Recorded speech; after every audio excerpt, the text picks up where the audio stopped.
Attention, citizens of the internet, this is not a test. I repeat, this is not a test. The weekly rapture is upon you all. We're here to blow your fucking minds, shove our opinions down your throat, and make you listen to our music.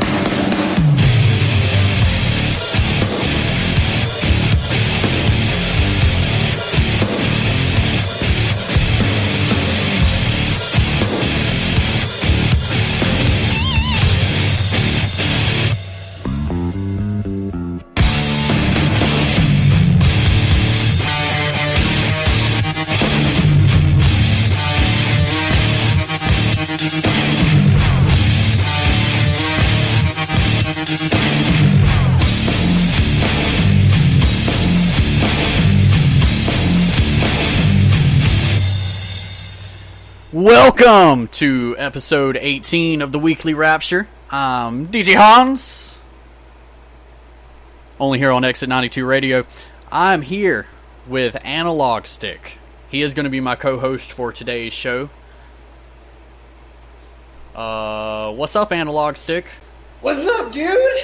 Nice to be here. Thanks for having me. Yeah, man. We tried to get you on the show like 2 or 3 episodes ago, but apparently you weren't feeling well or something. A little bit of miscommunication, but... Yeah, sorry about that, but hey, I'm here now. Yeah, man.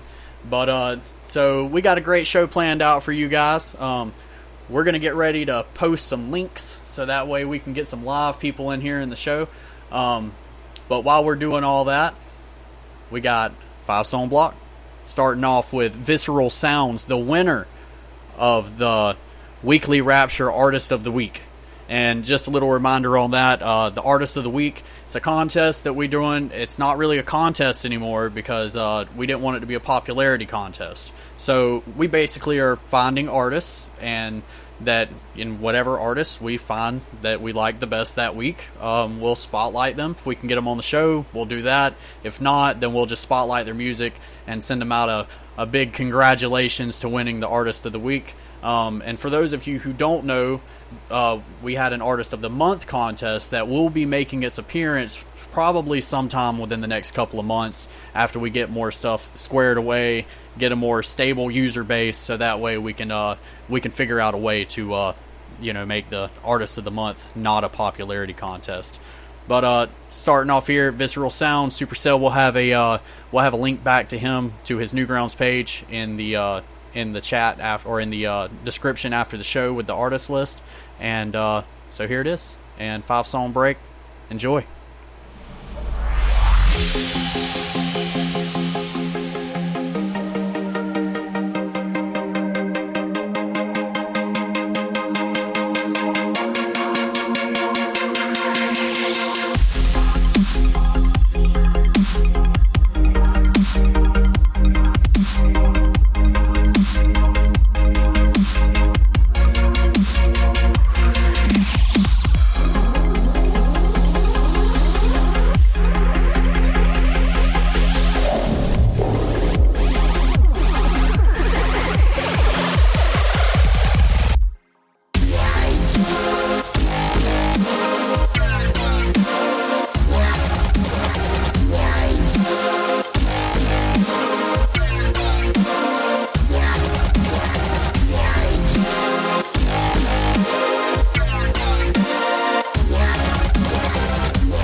called is not.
And we're back to the weekly Rapture only here on EXIT92 Radio. I'm Hanarotu, or DJ Hans, and I'm here with Analogstik, or as his girlfriend said, Analogstik.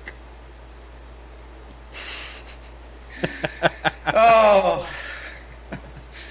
Yeah, well, I do put the anal in analog stick. So Jason, the artist, is here. He has been here. He's been waiting for the 5-song break to get over with. Hi, Jason. What's up?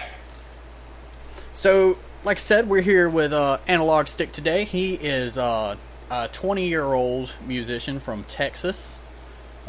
He's made quite a few songs over the years, it seems. Only a little bit, just enough, I guess. I've lost count. It's been so long. So, but like, if you had to put in the rough ballpark, how many electronic songs have you made over the years? What would you put that at? Is that including unreleased tracks? Yeah, sure. Oh, dude. Over 200-300 tracks. That's including all my practice tracks. Yeah, I can definitely relate to that. And probably, I think I have officially 23 releases, like, on iTunes and whatnot, so... Analogstik is kind of breaking away from what we generally have on the show. Most of the time, we only have independent and unsigned artists, and I did not know that he was not independent or unsigned whenever I first invited him to be on the show, but he is signed by what label again? I'm sorry. I am signed... Oh, no worries. I'm signed by Overclocked Records, and if you're familiar with OC Remix, that's basically their own record label. And then I am with Jingle Punks, which is more of a publisher, but kind of still a record label. Basically, with Jingle Punks, I get my music placed in all sorts of television shows. In fact, one of my recent projects was working with VH1's The Ride, and it was like the Snoop Dogg episode, and it was really cool. That's really awesome. We don't really have a lot of people on here who've seen a lot of success yet, but it is great to have you on the show. And I feel like yes, we could keep having completely independent and unsigned artists, or we could start having if they're willing to be on the show and they're willing to let us play their music on the show, then I guess it would be okay if we had people who were signed on here as well, because then we're still not breaking any laws. Unless, for some reason we got like a money-hungry bastard who's like, give me all the money for all the music, there's no licensing. I promise I'm not like that. You can use my music. It's all under Creative Commons license. Yep. So, but we're gonna use these, and the episode will be on, YouTube after the show, and we're probably gonna have to go through some like legal type stuff. But he plays electro. And you play the bass apparently. Yes, I play. Okay, so I kind of consider myself a jack of all trades when it comes to music. So I started out with the violin, and piano when I was 3 years old. Then I moved on to violin, cello, bass, and then keyboard/synthesizer. You play the vape as well? Yes, I also do play the vape. It depends. I'm not very good at it, but I'm still learning the vape. Wait, what kind of vape are we talking about here? We're talking like a huge machine, man. Talking about like all sorts of dank flavors, dude. Wait, hold on. But you said you're not very good at it. Like, are we talking about the same thing here? I don't know. What are we talking about? I'm talking about my electronic cigarette that I call vape. Yeah. That's what I'm and you're talking about the same thing as well? Yes, of course. But you're not very good at it yet. Not yet. I still suck. Or I guess. Blow. Wait, like, are you talking about like smoke tricks or what? Yeah.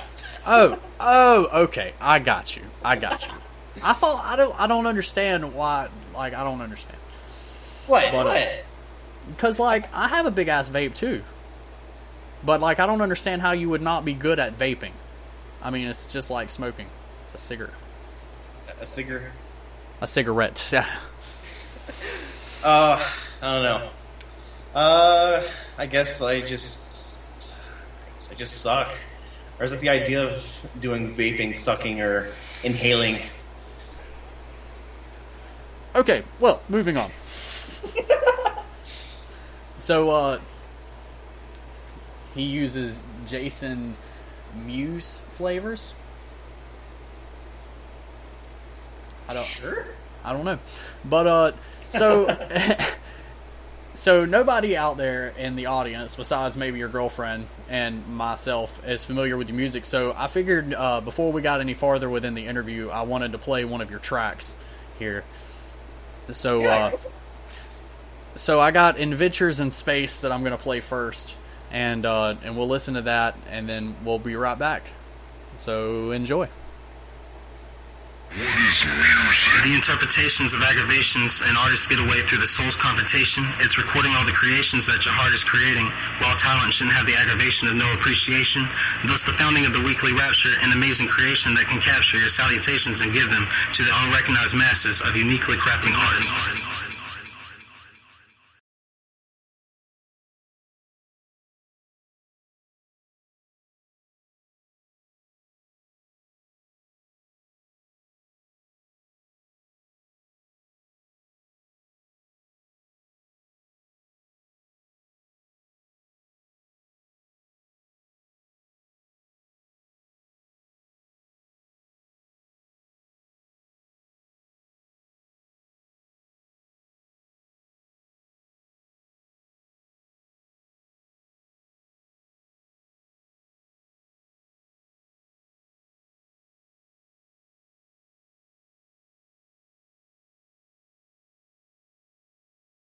And we're back to the Weekly Rapture.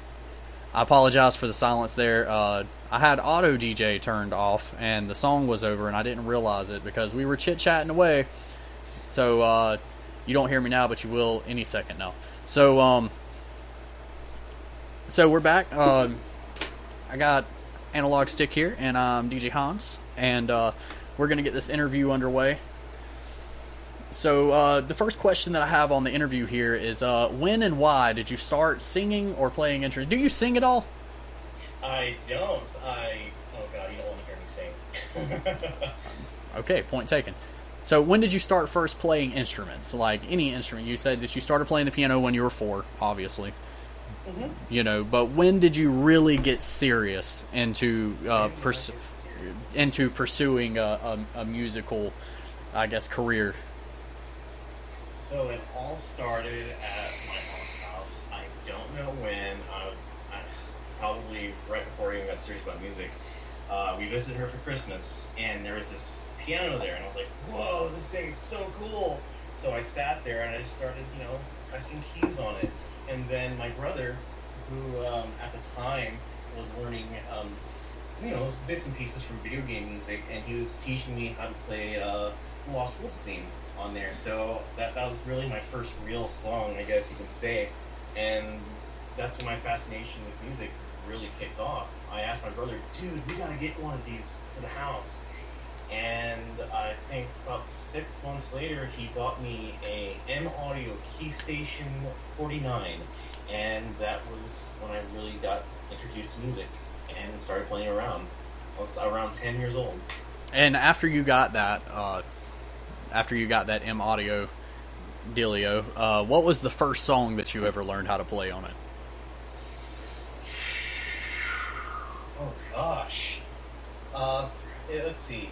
Storm Eagle. Storm Eagle theme. Okay. And what is the Storm Eagle theme? From Mega Man X. Oh, okay. Okay, I got you. So is your family musical or just you? I would say that other there than is a like your musical aunt. background. I would say there is a musical background. My dad, he has a big influence on me growing up. He has his own guitar, and I used to pick at it and whatnot. And he used to teach me little small things here and there. Nothing like on a professional level, but I would say there's some music background in my family. Okay. Jason had a question. He said, if he signed, doesn't his record company own the publishing rights? Yes, the publishing rights with Jingle Punks. They own the publishing rights. However, with Overclocked Records, it's a non-exclusive agreement, so I'm able to do whatever I want with it. So, like, the other company owns the rights, but the other one. So did the Overclock Records? Did they like put your music on the other label or what? So basically, what I did was I sent them my demo, and what they're doing is basically another outlet for, I guess, promotion. I guess they're selling it on their store, but they don't ask for exclusive rights, meaning I can still sell the music or I can license it. And if I have to, I can ask them, "Hey, could you please take it down? A bigger label wants to sign it or whatever." And I basically have 100% rights. Okay, so it's like a promoter label. Yeah, pretty much. Okay. But, like, you can still be like, this is my record label. Yes. Okay.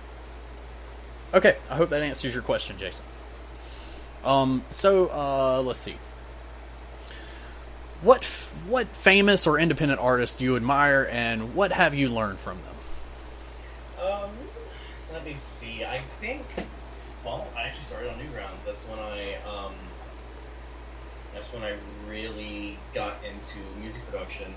I'm trying to remember some of the first artists I used to listen to. Outside of Newgrounds, I would have to say would be Andrew Versa, otherwise known as Zircon. His music definitely has an influence on my sound, especially with he uses the 303 Roland. The sound of the 303 is like a huge acid house thing and whatnot. So I would really say, outside of Newgrounds, because I forgot who on Newgrounds influenced me, I would say Zircon. Okay. Definitely Zircon. All right. Let's see. Have you ever been in any competitions? Competitions. The only one that comes to memory would be the recent one, which would be the art-inspired music contest. Oh yeah, I forgot to mention that. Analogstik was a winner of the art-inspired music contest. He was a runner-up, but he is a winner in my book. He made it onto the album. So you mentioned about performing, and yes. So you perform publicly. I'm actually still looking for gigs. In the past, I've either encountered some sort of an issue with performing live, either equipment failure or otherwise. I'm still really looking for my first real gig. Right. So you haven't done like any kind of concerts at all? I DJ'd at a small nightclub locally when I was, I think, 16. Okay. So what kind of advice would you give to beginners who are nervous about, getting into the field of music? Just music in general. Oh, gosh. Don't be afraid to fail. Don't be afraid of trolls, because especially starting out for me, I'm not sure how different it is nowadays, but 10 years ago, I had a lot of internet trolls. And again, I was like 10 years old, so I guess I was very sensitive. But don't be afraid to fail. Don't be afraid of people not liking your music, because not everyone will. Another thing I've learned is learn to love yourself. You're always going to be your worst critic.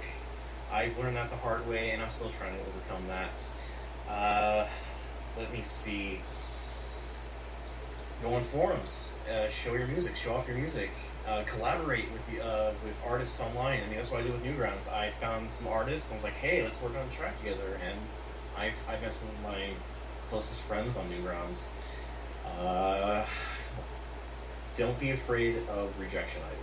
I've been rejected by over 200 labels, I think 20 of them being major. Just keep trying, never give up. Mm-hmm. You believe in yourself. That is very wisely spoken. Believe in yourself. Or as I do my best. The Big Bad Boo Bear has entered the chat, and he says, just do it. Shia LaBeouf it. Just do it! It's good to have you in the chat room, Big Bad Boo Bear. Hey, nice to see you. We got Analogstik here, and we're doing a little interview here with him, and we got some of his music, and as always, we got independent and unsigned music as well. I'm still technically independent. I still have to do my own promotions and whatnot. True enough. So, let's see.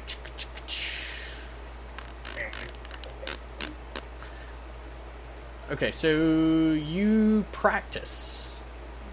Whenever you do practice, how often do you practice? Like, working on like scales and stuff like that. Do you do that kind of stuff, like warm-ups and whatnot? Oh, definitely. I would say I do that probably almost every single day. I actually have not had any formal training, well, except for maybe, I guess you want to count middle school, but I do all sorts of chord progressions, try to do complex chord progressions, because I don't want to sound stale. So I would say every day. I try to do it every day. If not, then every other day. Right. Yep. Yeah, it's always good to practice as much as you can, especially when you're really trying to pursue something. Oh yeah, for sure. But so do you have anything, any like experiences with like creating songs that you want to share, like any obstacles you had to overcome? One of my biggest obstacles, especially when I was growing up, I would say buying equipment that I needed. And yeah, I keep hearing that my mic is low. Is there any way? Is that my end or? Hello? Hello. There we go. Hello. There I go. Can you hear me? Okay. I think we're good now. Everybody should be able to hear you fine. Cool. I have no idea what happened there. All right. Me neither. All right. Sorry, I lost track. What was the question? Obstacles. Obstacles. I would say equipment. I always had hand-me-down equipment, computers and whatnot, and I know I'm going to sound like a hypocrite because I tell people you don't need all the best equipment to become a music producer, but I can see, you have to remember back then we were still using Windows XP. I was using, computers bought like at Best Buy or whatever. So I would say equipment was one of my biggest downfalls because I wanted to have good quality sound. Software, I will admit, I used to pirate. Now I don't. I guess being able to purchase all these things, money, that was one of my biggest obstacles. And overcoming my fear of rejection and hating my own music. Yep. Yeah, it's definitely a challenge, to get started and, to reach a point where you can honestly say that you've made it, I don't even know if I still feel like this is just a hobby to me, like I have a day job and whatnot, so it's just really fun for me. It doesn't even feel like a job. Because if you were doing something that you like, then you'll never work a day in your life. True. Jason says, John, it doesn't have to be jingle punks. Many artists are hearing their music being played by political figures running for office, have asked them to stop, and they haven't because they got permission from the label. In those cases, because I have seen a lot of that, for public performance, you have to get a license from, like, for example, BMI or ASCAP, a performance rights organization, to play your music in public so the artist can get royalties. A lot of the times people don't know about this. They don't know about public performance royalties. So either they do care, or I'm sorry, they don't care, and they just go about it anyways. But in the case with like these political figures doing that, I honestly have no idea. I'm pretty sure they didn't know, or well, maybe they did. They just didn't care. Right. So Dwangus says, I mean, who wouldn't let Trump play their shit? Trump with dank electronic music. I could just imagine Donald Trump like moonwalking out onto the stage, like to some crazy ass dubstep. Oh, dude. Donald Trump moonwalking, that would be a sight. And then his hair would fall off. Oh, God. But coming up next, we got right after we got two more songs by Analogstik.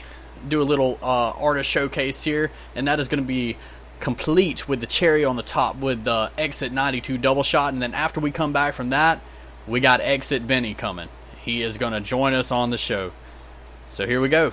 Analogstik Chemical Rave Zone, followed by Analogstik Torpedo. Enjoy.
It's time for an EXIT92 double shot.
And we're back to the Weekly Rapture only on EXIT92 Radio. I'm DJ Hans, and I'm here with Analogstik, and Exit Benny finally decided to wake up.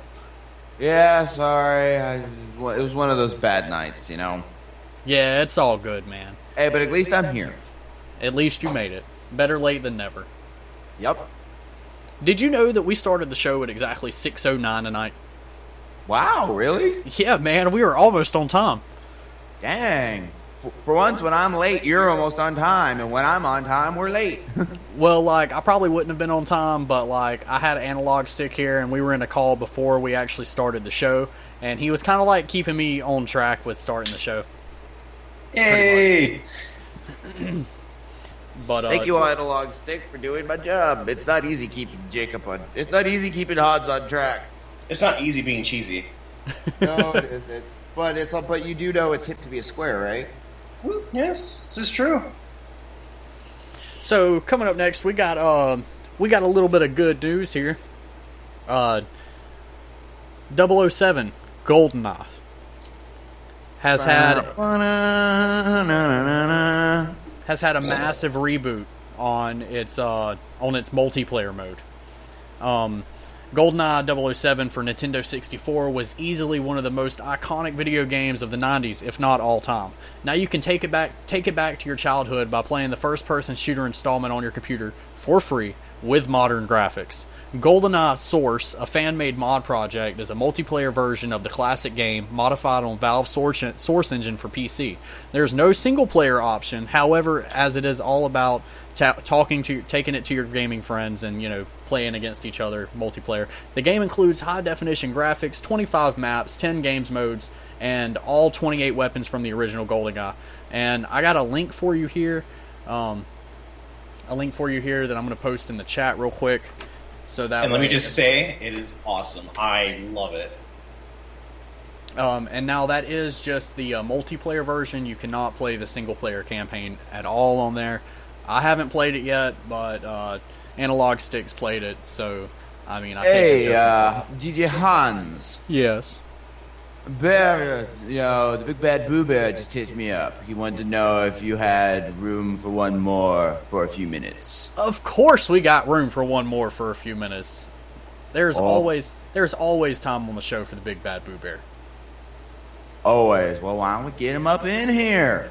Oh, wow, wow, wow. I've been feeling fine, baby. See, all the fun stuff happens after I get out of bed. Giggity? Giggity goo.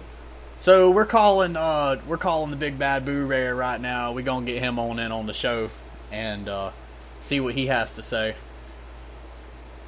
So it's freaking GoldenEye. Yeah, of course. Why wouldn't you want to be on the show? Hey, Boo Bear, turn your video off. Turn my video off. Okay. I can't even There see. you go. All right. But no, Analogstik. I wanted to ask you a quick question. What's up? Actually, man, can I call you Thumbstick just because? Thumbstick, Analogstik, it's the same thing. Sure. I actually asked the same question, so... Thumbstick, how well do you remember GoldenEye? Where were you when GoldenEye came out? Where was I? Let's see. I'm 20, so... Oh, God. Oh, you're young! Yeah, dude! You're a baby. I still remember playing it, though. I did have an N64, and I played the shit out of GoldenEye. That's probably easily my most favorite, or second most favorite, first-person shooter of all time.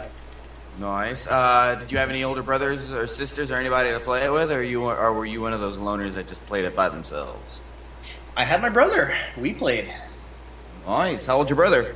He's, I believe, turns 29 or 30. 30. Okay, so your brother's around my age. Yeah.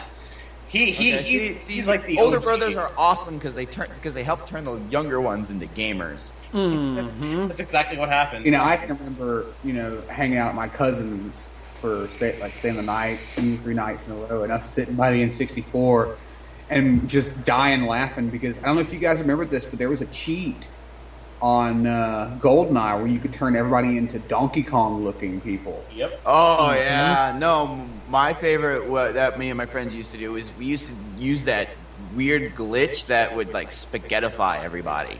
Yeah, like there was all kinds of stuff with. That's why GoldenEye was just so much fun. Like there's so many things to do. to find and explore. And all you had to do to win was just get the golden gun. Oh! There's something. I'm not going. Which all you had to do was wiggle the cartridge around. Yeah, or blow it. You know. Little foreplay. You had to get it to work in just the right way to get the desired effect. Mm-hmm. No, Definitely. so I'm not gonna. I wanted to come on for just a second and ask you guys: have you guys seen Suicide Squad yet? No, but I we heard that have you not. did. I haven't. Nobody has seen Suicide Squad. Well, let me tell you now, and I'm not going to do a full thing on it because I'm not doing it tonight. But How was your date with Sean? Sean didn't go. Sean didn't go? Pussed out. Yeah, he pussed out. I guess he Damn. didn't want to put out after the movie. Oh well. Exactly. I'm like, oh, you wuss. Sean, I don't even know who you are, but I'm calling you a puss all the way from across the country. Puss. But don't waste your money, folks. Don't That's waste what your I money. heard. Is it not that good? Is it really not that good? I'm not. I can't tell you details tonight. I'm saving it all for Nerd Central tomorrow night. You can't give us the details, but you can at least answer us yes or no. Is it that Okay, bad? I'll answer yes and no questions if anybody has any. Is it that bad? Is it? Does it deserve the score? Does it deserve the score that Rotten Tomatoes gave it? What'd they give it? I can't remember what Rotten Tomatoes gave it, but I know 37. Rotten Tomatoes for it. It was really bad. It was really It bad. was like 37. They need to go lower. Oh, joy! Now I'm getting phone calls now. Suicide Yeah, it Squad, Rotten Tomatoes. Yeah. Let's see. I'm finding out what Anybody the has any score. other questions? I Yes got or no? I'm gonna try to keep it yes or no. Suicide But you fucking Squad, have the cast. 27%. Yeah, they should have went lower. Okay, so as I was asking, was it really that bad? Rotten You want to know Tomatoes gave what it a was the worst part? 4.7 And out of I'm 10. gonna save everything that I have to say from but I will talk about if you guys. I know it's Jacob's show. Rotten so if you'll allow- Rotten Tomatoes said they gave it a score of 27%. Yep, I just said that. Yeah, they need to go lower than that. I would have said like a 10%. 10% But you're- would have been. You're good, Boo Bear. Say your piece. All right, I'm only doing a small preview because tomorrow is Nerd Central HQ night, and I'll do the full rant, full of anger and all of that tomorrow night. But I'm going to say this: my biggest problem. That's gonna be fun. Oh yes, I'm going to sit down and write. I'm looking forward to hearing you rant and rave about Suicide Squad tomorrow. Yeah, and And what I'll time be is sitting that gonna down be? tonight. I'm thinking about 6:30, 7 o'clock ish my time. Okay, so around 6 or 7 o'clock, make sure that you tune into the Big Bad Boo Bears Nerd Central HQ with Exit Benny over here, and about 6, 7 o'clock. Let's just Yeah, around there. I Just wake put it up up on on- time. And that is Eastern time.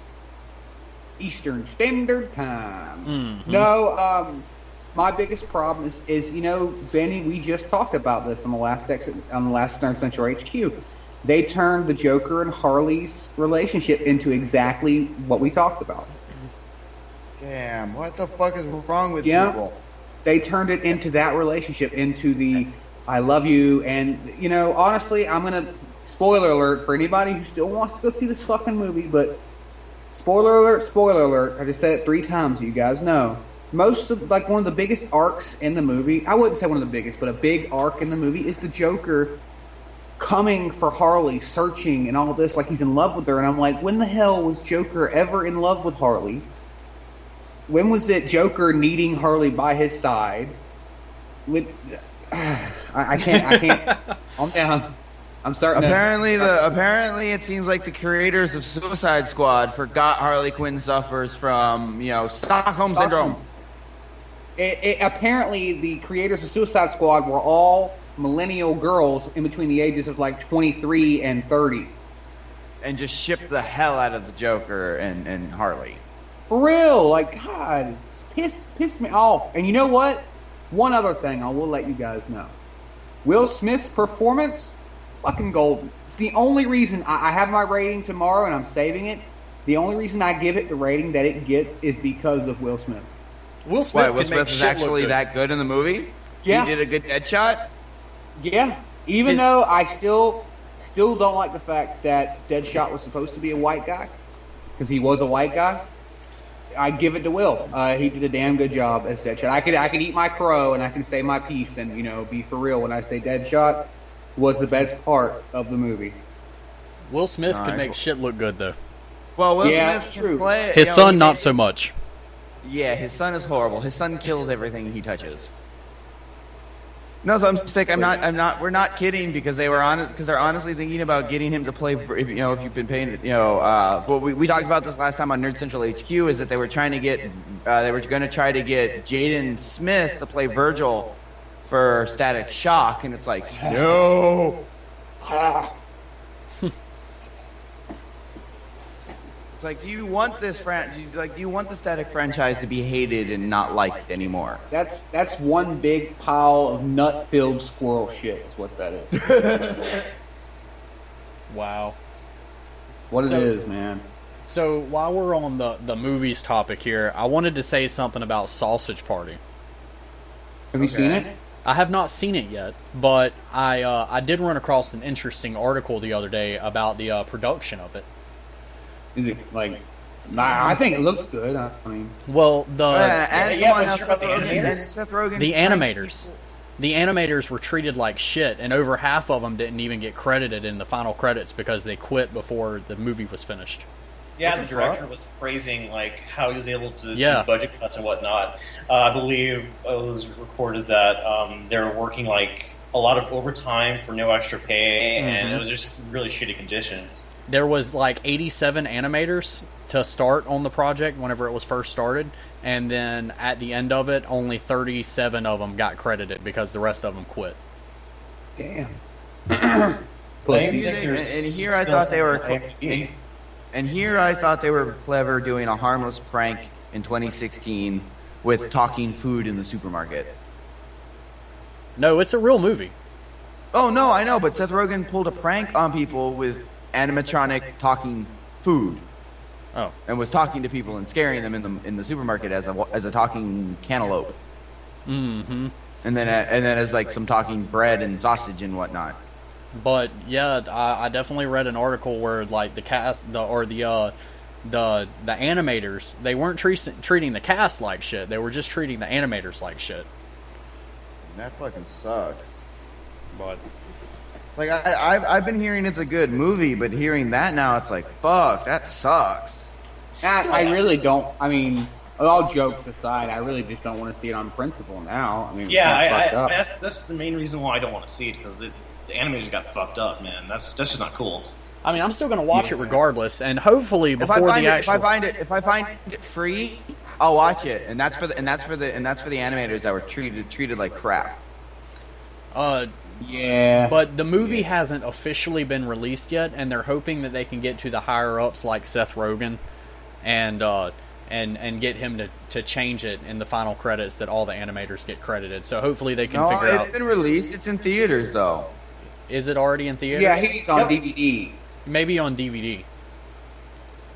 Okay. I don't know. hopefully I think Seth, if he knew like what was going on, Seth seems like a decent guy. He's always seemed like a decent dude. I figure if he knows what's going on, he'll probably do what he can to set things right. I don't think he would want people not getting the recognition that they deserve.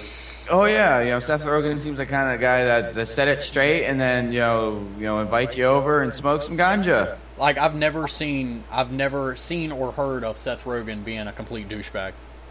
Like Exactly. anytime that I've ever seen or heard about Seth Rogen, he was just like this chilled, laid back guy that was just like making some movies and smoking mad amounts of marijuana. Yeah, It's true. Living the dream. Living the American dream, making movies, smoking weed. America! America. Heyo. Heyo. Never gonna be able to bring that back.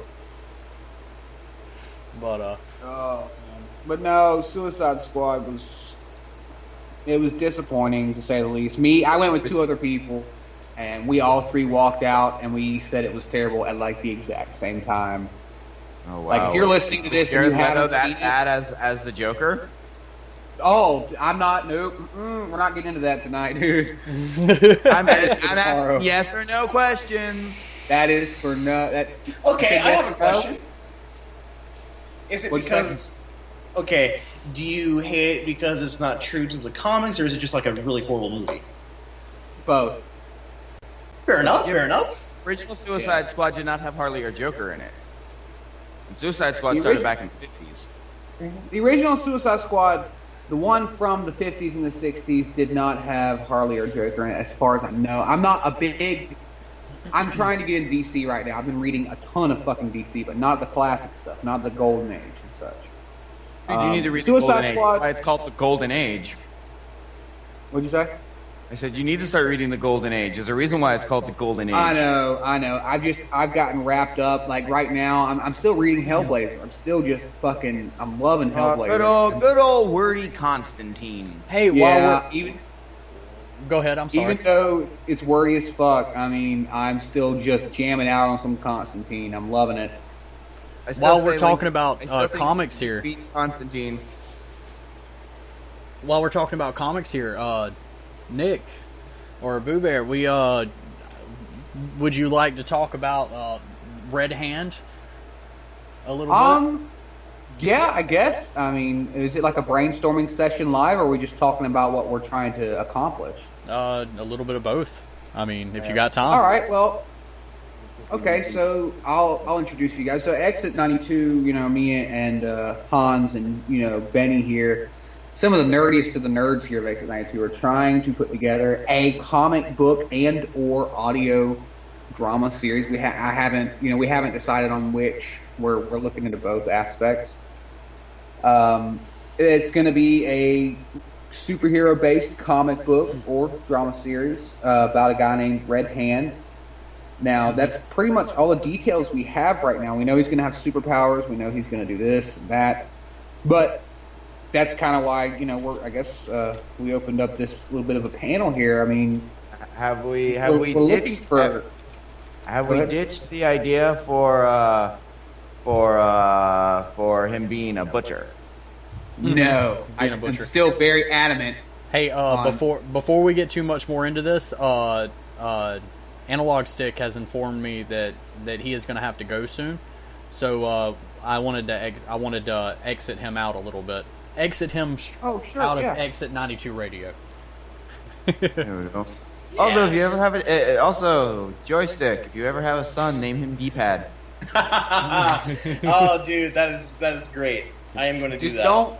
don't name him 1 or 2 button. This is not Sega, all right? And Or A or B or X or Y. whenever you're writing D-pad on the birth certificate, make sure you don't accidentally put D-bag. Oh man, that would be a horrible life to live. If you have another son, you could name him Rumble Pack. There you go. There you go. There you go. But it was nice having you on the show, Analogstik. It was your music was excellent. I hope that we can have you on again in future episodes. For sure. Sorry I showed up late and didn't get really a chance to meet you too well, but it was nice to meet you and talk to you with what little time we did have. Hey man, I really appreciate y'all for having me. It means a lot. Good to Yeah, meet man. you there, Analog. Oh, his girlfriend calls him anal ogstick. Anal Ogstick, huh? Probably may have missed it, but I do put the anal in Analogstik. Hell yeah. All right, guys, I gotta head out. Yeah, and Thanks your for having kids are me, man. going to put the D in D-pad. All right, Analogstik, you have a wonderful night, and we're You gonna too, get man. back to it. All right, man. Take care. Okay, bye. All right, dude, take it easy. Yeah, I love Bye-bye. it. Bye-bye. All right. All right, so no, we haven't nixed the idea of him being a butcher. I really, really want the guy to be a butcher. You're still adamant about that. I'm very adamant. The biggest thing about it being a butcher, one of my biggest reasons on why I want him to be a meat cutter or a butcher, is that you never see them as the hero. I've read comics, especially here lately, where the butcher is the bad guy or he's a crazed serial killer. Or I'm like, damn it, man. My brother had I an can't- interesting theory. Sure. He said that we only want to make it a butcher because we need to have an augmented version of our reality, because our lives really aren't that amazing. But I was thinking for a superpower, what if he had the ability to control red meat? What was some of the ideas that we were brainstorming the other day? Okay, well, we named him, instead of Gator, because, we originally had planned on naming him Gator. I come up with the name while Jacob was on break of Red Hand, because I looked down at my hand while I'm doing the cube steak, and I've got blood all over my hand. I'm like, I got red hand. And I was like, Red Hand. There you go. You're doing exactly what I suggested. Pull inspiration from your actual job and from your life. And it just sounded good. It sounded worked. right. And Jacob liked it. So I was like, okay, Red Hand. So his name is the Red Hand. Now, originally I had an origin story set up, because I know we had went really dark with it, me and Benny had. And, I don't know, the more and more I thought about it, the more and more I thought maybe that was a bad idea to make him so dark and brooding. But then again, I don't want to make him bang. You don't want to make him happy and campy. No, I don't want him to be golden style, golden years of fucking comic books happy either. Maybe he's just bitter because he's been working at a dead end butcher shop for so long. And he hasn't gotten any, and somebody recently else just got his, a promotion he was, working real hard for. yeah, we could do that. But no, I'm sorry, sorry, Hans. We had to pull some of your life Codename pain Will in there Robinson. What? Danger Will Robinson. Yeah, there we go. No, Will Robinson Protocol. Yeah. That's a meat joke, guys. You guys it's a little over your head. It's a little over my head, but that's because I don't, work hacking up meat all day like you guys do. We'll explain it. We'll explain to you sometime, Benny. Okay. Will Robinson Protocol. But no, anyway, so I had an origin thing set up, basically him and his brother-in-law go out exploring the urban city they live near, and they come under an overpass. They're in a 4x4 truck, and they find this pipeline type thing in the middle of nowhere. It's like rusty, and it's been there for years, and just because they have the curiosity, that they open it up, and then something happens. See, that's where I'm at, is something happens, and he gets his power somehow, and it starts this big conflict, and everything happens. It's the first issue, and that's what I've got. Gets mauled by a radioactive mutant cow. Now tell him my idea. I don't remember what was your idea. I had it wrote down, but I don't have my pad on me right now. Okay, so he's working for this company, and the company is actually Duplexi. Yeah, Duplexi, and the company is actually a front for genetic experiments, and he discovers this in the store one day, in the motor room. He discovers the same thing I'm talking about in the motor room of the store, which are both good ideas. We haven't decided which one we're going to go with yet. He finds it buried in the concrete or some shit. Something explodes, and he walks in there, and amidst the explosion he sees the shimmering from the ground. So he walks over to it, and he looks down in it, and oh my god! Feel what I'm saying? So we know we don't want to give him flying. We know that flying was not a good idea. We thought super strength, possibly. Yes. Well, of course, especially if he's going to be lifting big old slabs of meat all day.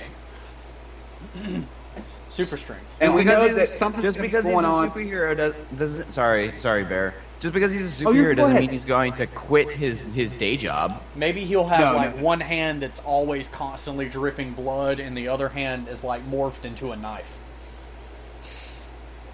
Is that we want to go with that? I don't like the dripping blood thing. I don't know, man. Oh, I just had a really good idea for a superpower. You guys can tell me what you think of it, but what if he had the ability to change and physically change the shape and density of his muscles? Change how big he was? He can make his muscles super strong to be hard as iron. He can make them soft if he need to. He could basically, he could have muscles protruding out of him. He could have his muscles protrude out of him like a weapon or something. Muscle cannons. Well, I was thinking more of muscle blades. Muscle blades. So like he could Morph control his muscles? his body structure, is what you're saying. Like he could Like- turn his hand into a knife, Yeah, a skin knife, a skin blade, yeah. or be That would- able to That would have turn some his arm, interesting like say he puts concept. his arm above his face and is able to structure his arm, make it harder than steel. Yeah, That- pretty that would much. have Like some he has very- complete control over all his over all the muscles in his body, and he can do things with his muscles that you're not normally supposed to do. I kind of like that. Hans, what do you think about that? It's not a bad idea. I like it. I do. Yes, so do I. Like, could you different. just imagine, like, he could turn all of his fingers into individual knives, and he would have like claws, and that has like a lot of possibilities. Or, There's a lot or of- if somebody goes to sock him in the stomach or anywhere for that matter, he can make his muscles as hard as freaking iron and shatter Or- their hand. Or he could make it into like a spike. Wherever But it's like a reflex. Like he has to control it with his mind. It can't be something that's turned on all the time, or it would. right, Yeah, it's something that takes mental concentration. To and do. he would have to learn how to control it. Okay. Because I'm because like- if he just randomly gets the powers, he's not going to know how to work it yet. He's going to have to learn how to control it. We're going to have to find like almost like a Master Splinter type of character Oh, I would- to train him almost. I just thought of something hilarious. No, we don't have to put this in the comic. This is just me being weird. I figured you guys would find this funny. It's like, the day after he gets his powers, right? He wakes up with what every man wakes up to in the morning. And it's just like iron. He's like, God damn, what the hell's going on? that definitely could go in for sure. That could go in for sure. That's like a comedic twist there. It's like, damn, it's like I've had a hard on before, but this is like wrought iron, damn. Hey Go guys, away. I'll be right back. Y'all keep talking. I gotta go do something real quick. All right. Okay. Okie dokie. Hey, so Benny, with this episode, we are officially the third most played show on EXIT92 Radio. Followed by Mac Attack Show, and then the EXIT92 Radio channel. Mac Attack Show only has 20, 30, 40, 50 more hits than us. 50 more hits, and we will be the second radio show. We're coming for you, Mac. Yeah, There's we're no coming for you're you. not going to stay on top for long. Yo, we Hans and passed- Benny are coming for you. We passed the WWE Talk Simulcast show today. Woohoo! So in a month and 3/4, we are the third most played show on the station right now. Nice. Nice. Also, did you get the message from Senior Toast? You're talking about the Mayor John Toast. Bailey thing? Yes. Yeah, definitely. I got it. Now, I did tell him that it would possibly be next Tuesday, but I don't think that's going to work because next Tuesday's episode we have lined up Nick or Big Bad Boo Bear and my friend Donnie is coming over, and we're having a live jam session that day. Why don't we shoot for Friday? We can't do it this Friday because John Bailey has to drive to Chicago. Oh, that's right. Or well, we can wait. We can always reschedule until he gets back. Yeah, that's what I was thinking. Just wait until he has free time for one of our episodes. Nice. I can't wait to talk to John again. That's gonna be awesome. John is an awesome dude. So, can you tell us again exactly what he's done? Okay. Well, he does the main voice for the announcer and stuff, or like the shadowed guy in XCOM 1 and 2. Okay. He's the welcome commander. Mm-hmm. He does honest trailer reviews. He has his own YouTube channel where he reviews toys and stuff like that. Mm-hmm. And the coolest thing that he's recently managed to do is he's now, he works with Hasbro now, and he's doing the certain leader of a certain transforming robot group. Mm-hmm. Which is just amazing. His voice is spot on with it. It's easier to name what John hasn't done. Yeah, I'm super excited to get him on the show. That's definitely going to be an interesting episode for sure. But and I can ask him some follow-up questions from the last time I interviewed him. You think Real Faction would want to? That's if Real Faction. Well, Real Faction wasn't in the original interview. He was busy, and I know he's super busy now because he's got like work and stuff now. Okay. Well, I mean, you know, if he has a free minute, you know, I'm sure that he would probably want to tune in, maybe get in on a brief Skype call to ask him some questions or something. Because wasn't he friends with him as well? Yes. Also, I've been shooting ideas back and forth with Mayor Toast, you know, our friend Lucius, about season 2 of Chronicles of Buttered Toast. Mm-hmm. And I was telling him, and I'm not kidding you guys. You heard it here first. My mom loved the Chronicles of Buttered Toast so much, she even told me to tell him that she's even willing to loan her voice to a character. Nice. That's awesome. I'm sure that it'll be greatly recepted by Lucius. You know, so I can't wait until Lucius has a little more of what he's going to do with season 2 and find out where we're going to fit in. That's going to be awesome. Oh yeah, I'm really excited to be on that, and I think Boo Bear's excited to be some kind of American talking sandwich. American sandwich. But I'm definitely feeling a brief song break here. I've got some stuff here, some exclusive stuff. I think it was, Lucius' stuff, but I was also thinking, you know, after that, maybe we could give some special stuff. Some stuff they could only hear here. Oh, that's what I was talking about. Oh, okay. Let's see. Just goes to show we're on the same page, and I'm just too dumb to realize it. But we got some exclusive Real Faction here today, folks. Some old stuff. You know anything and one else of about it? And one of those songs just happens to be one of my personal favorites, and we're going to save that one for last. Oh, are we? Oh, Yeah, I would like to save that one for last. I personally think that song, you know, needs a better push than, you know, both of those songs need a better push, but I say save the favorite one for last. Okay. I say destroy the world. We're going to go into a quick 2-song break here, Nick. Or Boo Bear. Yeah. And we'll be right back, folks. So, enjoy. Have you ever felt Take a close. like everything that's faded? That everything you knew is a blur and it's caving in. Like for instance, someone you knew is now at a distance.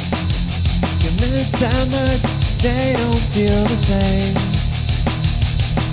You ask yourself, how did I reach the end of the line? Who's this creep that I'm standing behind? And what have I done? Can we talk about this? Fearing the drama that comes after, making you wish it will all go by faster. It's all hiding behind the walls we're putting up. I'm tired, I'm done. I've had tears about enough. No more questions like how, what, or why. You may never know until you die, unless you decide to give it a try. Don't hold back your heart, just let it fly. Just let it fly.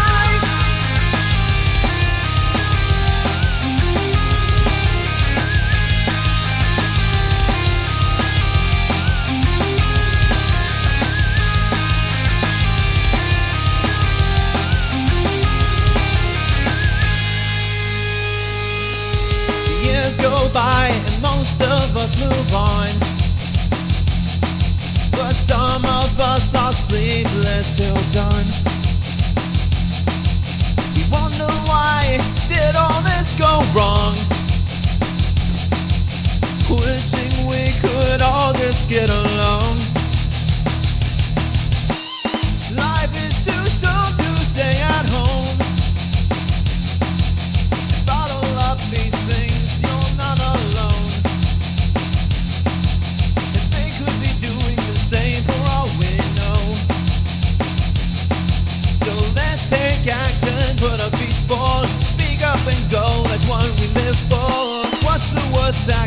up in rejection. Our legs are giving out so we can't stand the shockwave of words we really don't wanna hear. But when we let our lives be controlled by fear, I've made up my mind, I'll make a bold statement, then I'll walk away, try to forget. Unless you pull me back and never let me go. A dream is a dream, how do I know? It's all hiding behind the walls we're putting up. I'm tired, I'm done, I've had tears about enough. No more questions like how, what, or why. You may never know until you die. Unless you decide to give it a try. Don't hold back your heart, just let it fly. Just let it fly. Just let it fly.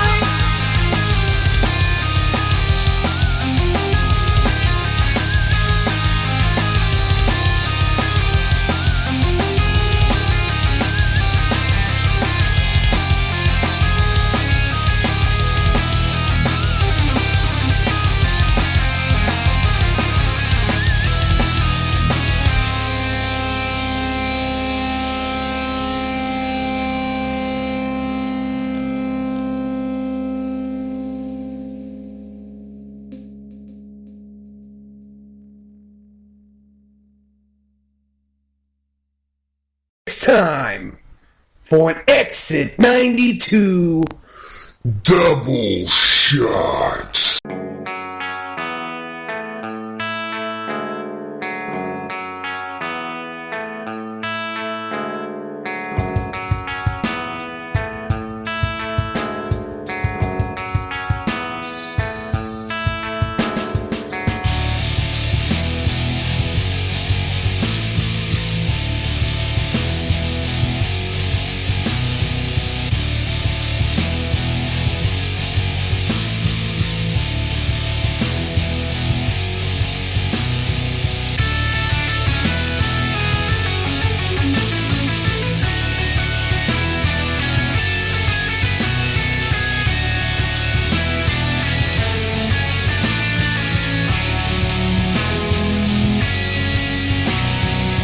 Years ago we made contact. We were so different how we acted. Little did I know I would leave soon after. You chased me and I seemed to run faster, but you stuck through it all while I was doomed to fall. You were always the one to call. I didn't deserve this. I wondered why you did this. Then it was like I was never here when you began to miss the memories when I was there. The aftermath of the crash made you scared. Fear made a mask I felt forced to wear. Sorry for all my scars and tears. Help me find myself in the bad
And we're back to the Weekly Rapture only here on...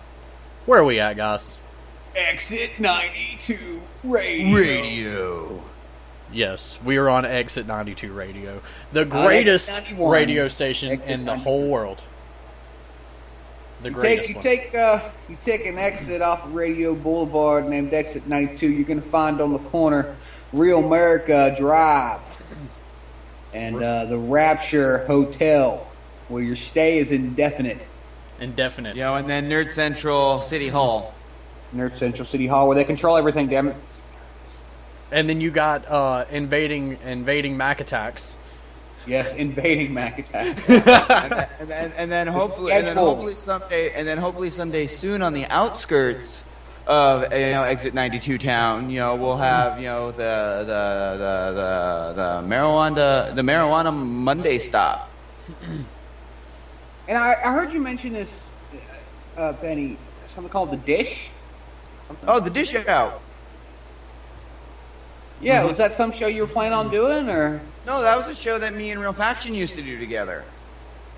Oh, okay. It was a I podcast. was wanting to mention. It's a YouTube show. You could look us up on the Dish Out TV on YouTube and watch some of the reviews, some of the interviews and stuff we've had. We've had John Bailey on the show. We've had a really good cosplayer from Canada, Twin Fools from the show. That was actually a really cool and eye-opening interview with Twin Fools, because they are transsexual. Hell yeah. And he is in the he is who he is now, and I honestly give him mad respects for doing what he's done. Right. Especially in the cosplaying community. His cosplays are amazing. If we can get one more click, you'll be at 40 live. 40 live. Mm-hmm. Over the live. 40 minutes, 40 live. Well, if we can get 15, after we get 40, if we can get 15 more, we could be we could get 55 live. 55. Hey, so I was telling Benny earlier, Boo Bear, the Weekly Rapture is officially the third most played show on the station. It just surpassed WWE Talk. Yeah, that's Yep. fucking awesome. I Great. was gonna say, how does it feel to have the Rapture bump down your WWE talk? It's okay. I'm just glad we're getting hits here at the station. I'm glad that we're staying relevant. That's. I mean, we've been doing good for not even a full year now. I mean, not even a full year, and we've reached 962 followers. Almost 1,000 separate people have at least visited our station here on Spreaker and pressed follow. Our little neck of the woods. And 1,000 people. That's like the size of the town that we live in. Yes. Nice. And we have... I was saying on air, if Mac's listening, Mac, we're coming for you. Your spot is ours. Oh, yes, it is definitely ours. And it will be ours before too long, because we only got about 50 more. My next show, we will surpass you. And now, you could have stayed in the lead if you were still doing shows. But you've been slacking, man. You've been out there in the country without your internet, living it up, having a good old time. Meanwhile, back here on Exit 92, Weekly Rapture's jumping on up in the ranks, and we're going to take your spot. We will be the #1 most listened show on the station. And then whenever we get another, 2,500 hits, we will surpass the Exit 92 radio show station thing. We're like the Borg. Everything's just going to be assimilated. I have not done an Exit 92 special in a while.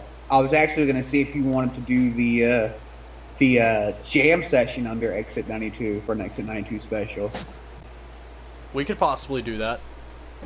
So I have not. I did a Valentine's Day. If you guys ever get the chance and you're wanting to play the absolute worst love songs for your soulmate, go to the Exit 92 Valentine's Day special. It was an interesting show, to say the least. The only thing is, though, if we do the Exit 92 radio show, then I would have not done a show on Tuesday. Well, I mean, you could still do a show on Tuesday. You could download a copy and then re-upload it onto your own channel. That way, you get the show there and the show there. Yeah, but we don't. But we don't want everybody getting burned out by doing too much. Yeah, and it's not really smart for us to upload multiple copies of the show.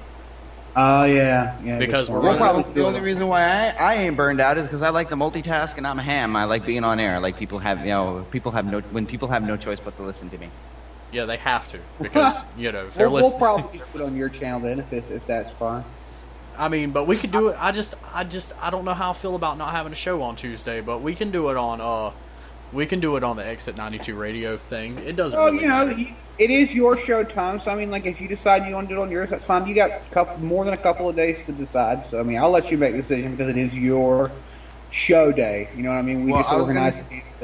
I was gonna say for like the Exit 92 special, whatever. I was thinking we should get everybody from Exit 92 radio on the show and to host it. God, and that's have all so hard these to do though. We're all so damn busy. Yeah, like right. we pick these days to do our shows because that's the only day that we have time to do the show. Trust me, I've been trying to put together a staff meeting for the last month, and I can't see. Yeah, I know. I got your message. I'm on board. How did you I know. I mean, Group chat. yeah, How did you like Dino Mac's video chat with us? I seen that. That was funny. Yeah. It was hilarious. I didn't. It wouldn't load for me. I don't know why. Nothing ever loads for you. My phone's dumb, and I wasn't using my computer. Oh God, it's still in my head. I'm on Facebook while I'm talking to you guys, and I just keep seeing pictures of Jared Leto as the Joker, and it's Does it grind your gears? Was Jared Leto really that bad? I'll take that as a yes. Yes. There's a yes or no question. Yes. God times 1,000. Yes. So would you say that he is one of the worst Jokers to ever portray? One of the worst people to have the worst portrayal of the Joker? I would say. Hold on. Okay. As we sit here and wait on Boo Bear, He's got me hanging on the edge of my seat. Why does he gotta leave me on Anticipation must be killing you. Yes, it is. That was my 4-year-old. Sorry. No, I would say that he's not one of the worst. He is the worst. Cesar Romero could have done a better job. Heath Ledger, in current state, could have acted better. I'm sure Mark Heath Ledger's Hamill's rolling voice, in his grave. Yes. Mark Hamill's voice could have done the job better. So There you go. Why didn't they just have him act, be the physical actor for the Joker and just have Mark Hamill deliver the lines? That might have made it a little better. no, I just couldn't have saved it. Just without it. I don't know. I just couldn't have done it. Now, did you sit through the whole film, or did you get up and walk out halfway through?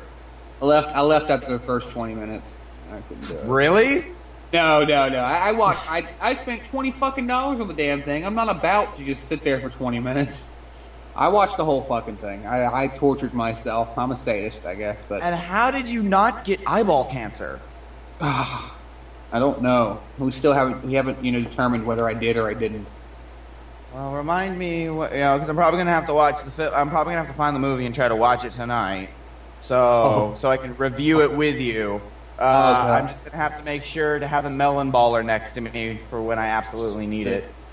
I would try to not make sure you're nowhere near sharp objects, rope, any sort of sleeping pills, loads of alcohol, weaponry that's at least doesn't have any ammo in it. Just make sure you're near nothing that you could kill yourself. Okay, then I guess I'm just gonna have to keep. I guess I'm gonna have to keep my herbal teas near me then, and hopefully that can help numb out the monotony. The first 20 minutes of it and if you decide not to finish it tomorrow, then that's okay. That's fine. You don't have to finish the movie. not a necessity. Okay, because I'm gonna try to see how long I can watch the film before I'm like, I can't take it anymore. Got turned off. And like I said, I'm not giving you guys a rating. I know I've talked about it. It's just so damn frustrating. It's just. I wanted it to be good. I really did, and they just ruined it. You know.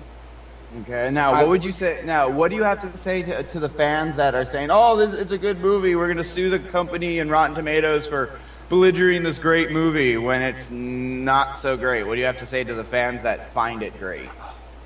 Oh, they're morons. That's what I have to say. Get your head examined. Fucking idiots. Look, I had somebody who watched it and they loved it, and they told me that if you have never read the comics, then you're going to love it because you're just coming at it from a cinematic perspective.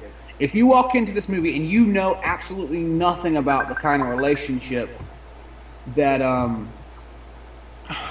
Joker and Harley have, that the kind of relationship that Deadshot has, anything like that, then it's fine. You're going to walk into this, you're going to watch it, and you're going to love it. Because honestly, if I had never known anything about DC, had never been such a geek and such a nerd to read the DC comics, to watch Batman the animated series, and I'm going to repeat a lot of this tomorrow, but if I had never known any of that, then I would have been fine. I would have loved this movie. This movie would have been a great movie.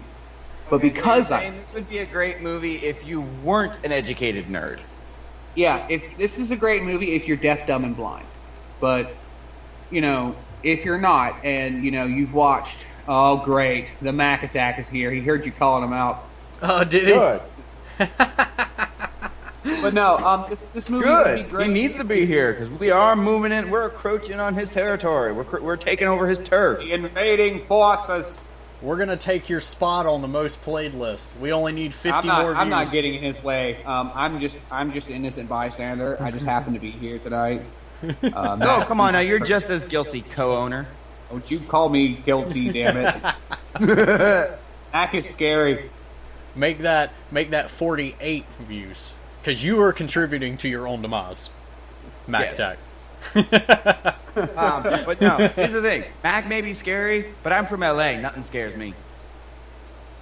Hold on, he doesn't know what we're talking about. We are the epitome of fear, okay? I'm pretty sure he doesn't But know what we're talking no, about. it's like I said, if you're walking into this film and you don't know anything about how the Joker and Harley's relationship works, if you don't know anything about the DC universe, then yeah, you're going to be fine. Hell, you wouldn't even have to watch the last movie to watch this, and it'd be fine for you. You're going to enjoy it. You're going to think that Rotten Tomatoes and people like me and Mac Attack, you really are that good. We love you, Mac. No, you're going to, people Yeah, like me Mac and Attack, don't ever say you're not good because I love your show, so shut up. stuff. Mac, I want I'm you to just have a my new patience. guy. I'm just busting your ass. Like, if your show and my show had a baby, it would be like the Lex and Terry show. That's how good we are. But no, it'd be good for you. But for people who's watched the series and everything, it was just bad. Like, it was depressingly bad. Like, this movie had such high hopes. I have been reading about it for at least a year. I had heard about all these great things it's spawning. And now I am just fucking terrified to see what the rest of the DC universe has to bring me. How bad are they going to fuck up the rest of the Suicide Squad series? How bad are they going to fuck up Batman? How bad are they going to fuck up any Deadshot one-shot movies? Oh yeah, well, I will be the first to admit it, and I'm sure you guys will as well. Is I've noticed when the DC comics or anything DC gets turned into a movie, it's not that good. All the love seems to be going towards Marvel. All the love and care seems to be going with Marvel. DC movies, besides some Batman movies here and there, have just been a complete and utter mess. Yeah, but it seems like DC Comics, and I'm not that far into DC. I've always read Marvel. But just here lately, like I said, I've been trying to get more into DC, and I'm reading all this Hellblazer and the Convergence. I'm trying to get into the 52 series. It just seems like DC has such a broader universe and so many different characters, interesting characters, compared to Marvel. I don't know if it's just me or not, but I feel like comically, DC is a superior comic book company, whereas Marvel has for some reason a better movie company. Yeah, but you also got to remember the reason why you probably don't see a lot of the good characters and character develops and how deep the world really is because you originally started with Marvel. You know almost a lot about Marvel. You don't know much about DC. You're still learning. That could be too. I don't know. I just really besides the X-Men out of Marvel, I really just got really into DC. I still love the X-Men, but Iron Man and the Avengers and the Fantastic Four, they've all just You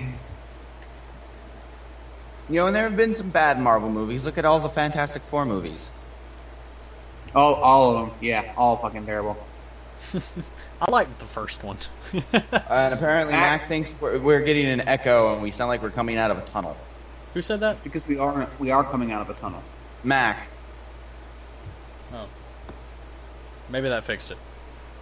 Maybe that's because you don't have your headphones on. Shut up.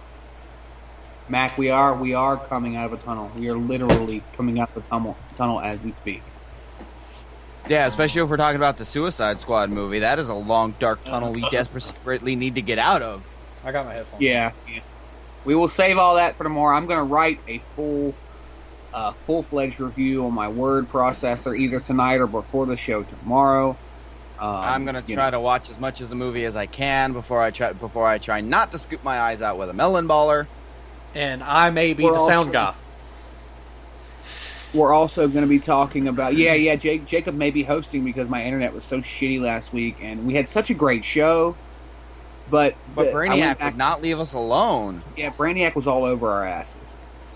But, tomorrow... So we're going to have the one guy that Brainiac does not have the balls to harass, and that's Hans. That's Hans tech guy scream at him. Hans. So, basically I'll just mute myself and you guys can have at it, and then I'll mute y'all when needed and play songs and whatnot and sound effects. And also, if I'm able to do this tomorrow, if my other thing doesn't come up, then I'm also going to be playing music behind you guys while you're talking. That's cool. Good. Down with us. And of course we need you on mute because no one wants to hear you talk because you're not very nerdy. Now, if this was a League of Legends show, you can talk all you want, but this is not.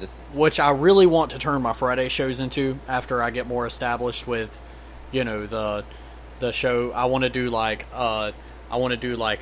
or even just like a League of Legends segment on a show. And talk about the week's patch and everything. Because, whenever I'm not doing the show and I'm not working or spending time with the family, I'm leaguing out, guys. Yeah, where that could be valuable time setting up the next show for the next week. It could be, but it's not. But no, you got to use that valuable, sorting time to get your league fixed. I have to, man, because if I don't, I literally get to play 5 games of League a week. It's ridiculous. But, anyways, guys, I got Dino Mac calling me. I can't answer. It'll take me out of the call. Hey, what's his Skype? I can bring him in on this. Hold on. Yeah. Hold on a second. Ooh, we're getting another person in today. Aren't we popular? Yeah, man. But I guess that's what happens when you're slowly becoming the #1 radio show on the station.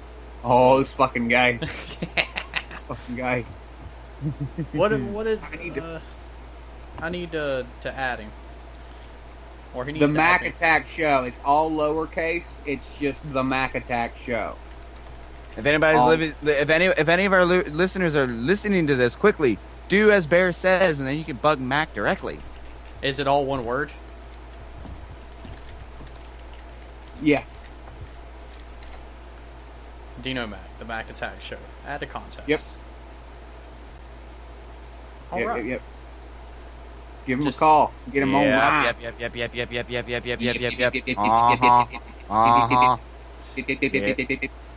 Please tell me you remember those. Yep. I do. Yep.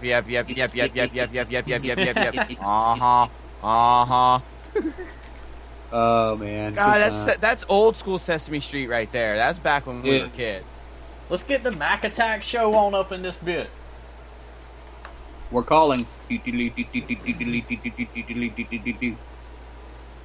says some people need to come online or update Skype before they can join this call.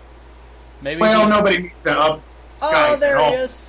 There's Doing Mac. it on my right now. Dino Mag is taking a dump right now in the toilet. You heard it So- here first on the Weekly Rapture. You know, Mac Oh, no, dropping the all- New Georgia Lottery mobile app will do all this really cool shit for you, and I don't know where the sound is coming from. Yeah.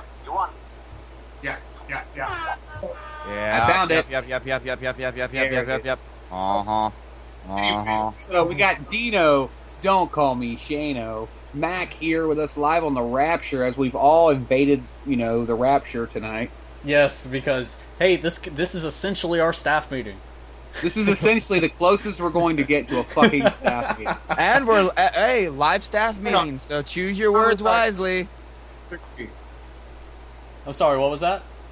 Oh, I said you're probably right on that. I'm going to have to agree. This is the closest we're getting to a staff meeting until the Mac Attack show moves live to Indiana with over 100 megs a second for internet speed and 15 megs for upload. We will be dominating the internet soon. You guys, we've had this thing going for, less than a year, and it's just, I've been wanting to say this to y'all, and I haven't had Sean around to do it, and you guys, we've all been so busy, but I have wanted to extend a big thing of thanks to all of you for coming together here on EXIT92 and turning something that I thought was going to last 2-3 months into something so big. It may not be big for other people's standards, but we've reached 39 hits on this show just by itself. We've got 900 some odd followers, 45 hits now after I refresh the page. So big. And we're at over 13,000 plays on the station. 13,000 plays, 13,000 That's plays. amazing. I didn't think we were going to get 3,000 plays, much less 13. I didn't think we were going to get 300 plays when this started in December of 2015. Now we're reaching 17. We're about to walk into 2017 in just a few short months. And we're all standing here and we're doing all these great shows, and, we're trying to just have fun with it, and we're still doing that. And that was the essential viewing, the essential thing that me and Jay wanted when we put this together. So I would like to extend a big thanks, to Mac, to DJ Hans for helping me keep the show going, for Benny for hopping on and giving us such great help here, to Sean and B-Sav and everybody else.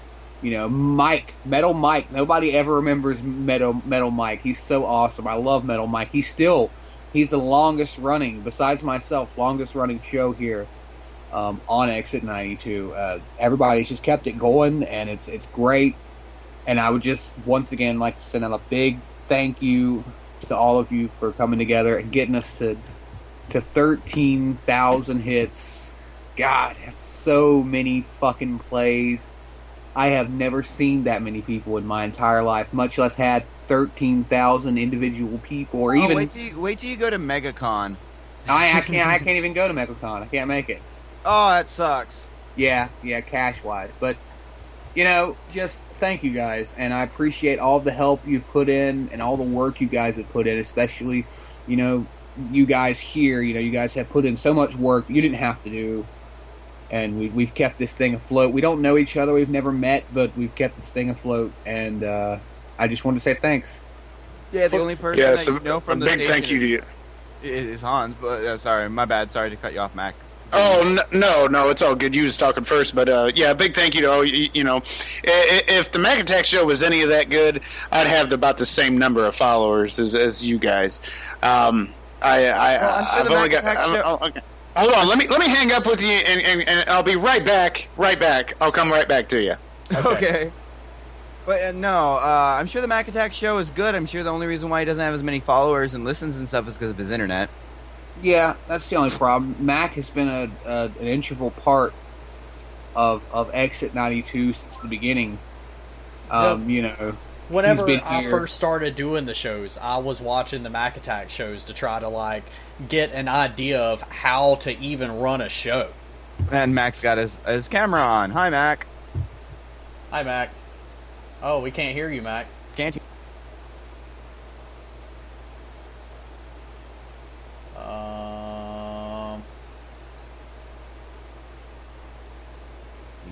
nothing. We hear nothing. As Mac has some technical difficulties on his end. Oh, the joys of the internet. If it's not one problem, it's another. We'll let you know as soon as we can hear you, Mac Attack. But yeah, it's been a real honor to be here on EXIT92 Radio. It really gave me something to do with my free time. It gave me something to try to work towards. And we still can't hear you, Mac Attack. Mackie, we can't hear you. You see your lips are moving, but no audio, and I'm sure he's probably like, God damn it. God, fuck, shit. Damn it, fuck, shit, cunt, squirrel cocker. Motherfucker, ass gobbler. Fucking bottle opening piece of crap, stupid fucking James looking motherfucker. Stale saltine cracker. Stale saltine sandals. We can hear you now. We can Hello. hear you now. Yeah, there you are. You can hear me now? Yes, we can hear you now.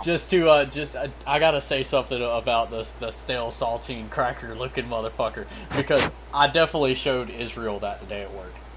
Did you? I did. He thought that was funny as fuck. Say Mac does not look amused. No, I was fucking with this sound quality bullshit Mac here. looks sexy as ever. Thanks for turning on your camera. Now I have some spank bank tonight. Oh, see, I just realized we got the three bearded men in the call today. Yeah. I'm not turning on my camera, but I definitely still have a beard. I have some. No, I don't have a beard. No, you're not one of us. You can't be part of the beard tag team. Well, screw you guys. I'll just hang up. Oh, I'm just kidding.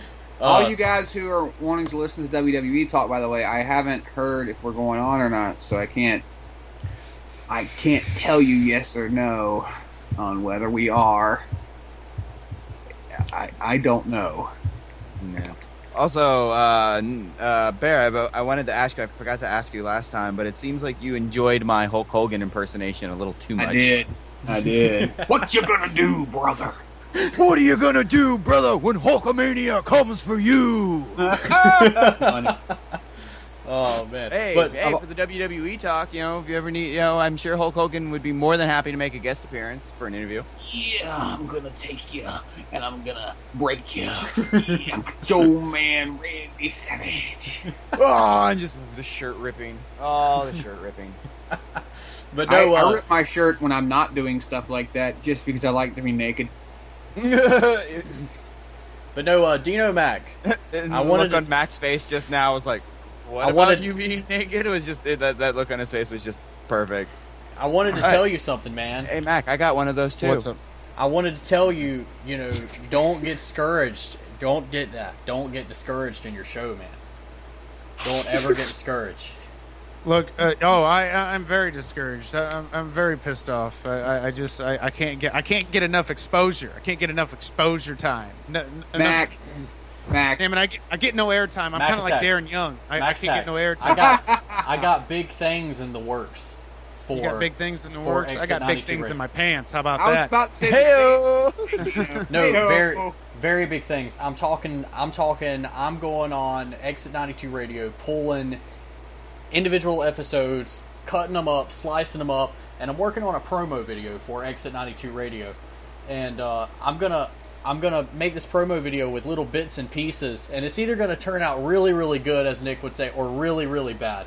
And I'm gonna turn it into a YouTube video, and I'm gonna promote the fuck out of this video on Facebook. I'm gonna pay for some advertisement, get the video seen by a couple 100,000 people real quick. Feel what I'm saying? And I like that idea. And teach yourself how to use Tumblr. Tumblr is a very good asset once you figure it out. Tumblr is set up for EXIT92 Radio. I'm going to hell with Tumblr though. Okay. Why? What have you been looking? What have you been tumbling? I tumble vaginas.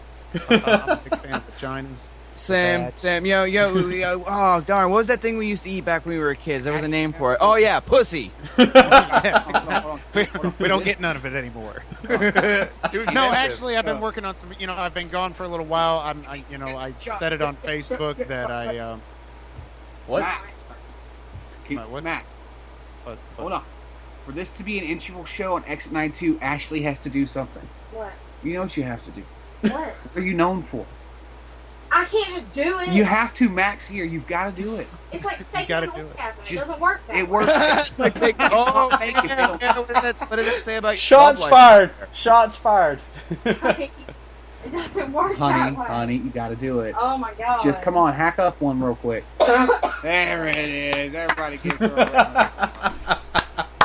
around. Was that it? Oh yes, it's not EXIT92 radio without a bad smoker's cough. No, for some reason, dude, there was like 8 shows in a row I would go on, and she would cough every fucking time. She had this serial cough for like months. And it just became, everybody came in, where's the cough at? I haven't heard the cough. And Mac would always mention it, there's the cough. That's right. No, but your wife, Mrs. Bear is just hilarious. It's like you can't just bring it on. It's just like it's like you can't just fake an orgasm. But no, I've been gone. I've been doing. I'm buying a new house, and I'm trying to get everything around and shit, and it's very, very, very complicated. I fucking hate banks. Yesterday on Facebook, I posted, I just want to shit in my hand and rub it in my own face. That's how bad and how stressful this is. That's a little. Max, dude, you have been an integral part. Before Hans and Benny and everybody else, it was me, Jay, you, and Metal Mike, and Sean. Right. Oh, yeah. Us, running this thing, and you held your own, bringing in your hits. Where WWE Talk was one of our powerhouses, the Mac Attack show was a powerhouse. Hip Hop Shack, even though you discontinued it, was still a powerhouse for a while. Oh, it can come back. The Hip Hop Shack can come back, but I want more fan interaction. I want everybody on Spreaker.com to vote for it, to say, hey, hit up an email, hit EXIT92 Radio up on their Facebook page there. Let them know. Talk to Han. When you show up, we want more rap. And that's all about getting more exposure to the show. And I'm hoping that's what the promotional video is going to accomplish. I'm really trying my best to get the word out there. It's hard to get exposure with something like this because, in all actuality, who really wants to sit down and listen to 2.5 hours of people talking about stupid shit? Jesus, you get what I'm saying? Yeah. And it's all about keeping the audience entertained, interacting in the chat. It's hard to get something like this rolling. But once you get the user base, you will get loyal users. You'll then I get hard. Case of royal dregs. Exactly, and that is the whole point. We get users in here, and we all get hard, and everybody has an orgy. Yes. I do that. And the thing is, it's like when you start building up a user base, like our user base, Mac, it's like don't see our user base as fans of the Rapture. I'm sure they're listening to other stuff too because we do promote the other shows. Right. Anytime there's a show like right after me, I'm always like on my Tuesday shows. I'm always like, okay, so if you're into wrestling stuff like that, we got WWE Talk simulcast right after us. Make sure you tune in. But I don't know if that's the case tonight or not. Yeah, I haven't heard anything from him. I don't know what's going on. I can't get in contact. I am going to have something up regardless. I think if we don't go on, I'm going to throw up a blues show so you got some music playing or something for a few hours. You guys can just jam out to if you want to. Hulkamania doesn't like it when the show doesn't go on. But no, the staff Mac, you've meeting. done so good helping us out here. I just want you to know that from, at least, I think I can speak for Jacob and Benny here, them even being new. Yeah, we love you here, dude, and we know you're having some problems with the internet, but you always have a spot. You know what I mean? You ain't got to worry about all that. It's well, that and the fucking time. My God, I'll go. When you're up at 3:30 in the morning at the gym by 4:15, clanging and banging, you don't really have a whole lot of time to fucking do anything. By the time I get off of work, hell, I'm spent, son. I'm spent. Hey, I was going to ask you, what days do you have off from work? Like Sunday. 6 days a week, 10 hours a day, man. Damn. I was going to tell you, since Jacob do has construction this BB pipeline all over the United States. Yeah, I know you do the pipeline. Since I didn't know. we have the That's what I was BB asking. cable feature working and everything, we really all need to get together and do a drunken debauchery show. Matt, you know about the drunken debauchery. Yes. We do need to do that. We need to pick a day where I'm off work and don't have to go to work the next day, and Jacob doesn't have to work the next day because he doesn't need to go in at 6 o'clock with a hangover. Sure. We need to find. I don't know. Maybe the new manager is cool like that. Maybe we'll. Me and Jacob, you could just pull a shepherd. We could just pull a shepherd. A shepherd. It's where you get so drunk that you were drunk whenever you wake up to go to work and you call out. Damn. That you were still so drunk whenever you wake up, you feel like you are a public endangerment to drive 5 minutes down the road to work. You're so drunk when you wake up that your phone is lying right next to you, and you've already gotten up out of bed, looking throughout your house for the phone. Right. That actually happened to somebody we know. I have a funny, stupid question to ask Mac, just because I can. All right. Hey, Mac, how does your significant other feel about you laying pipe in strange places all over town 6 days a week?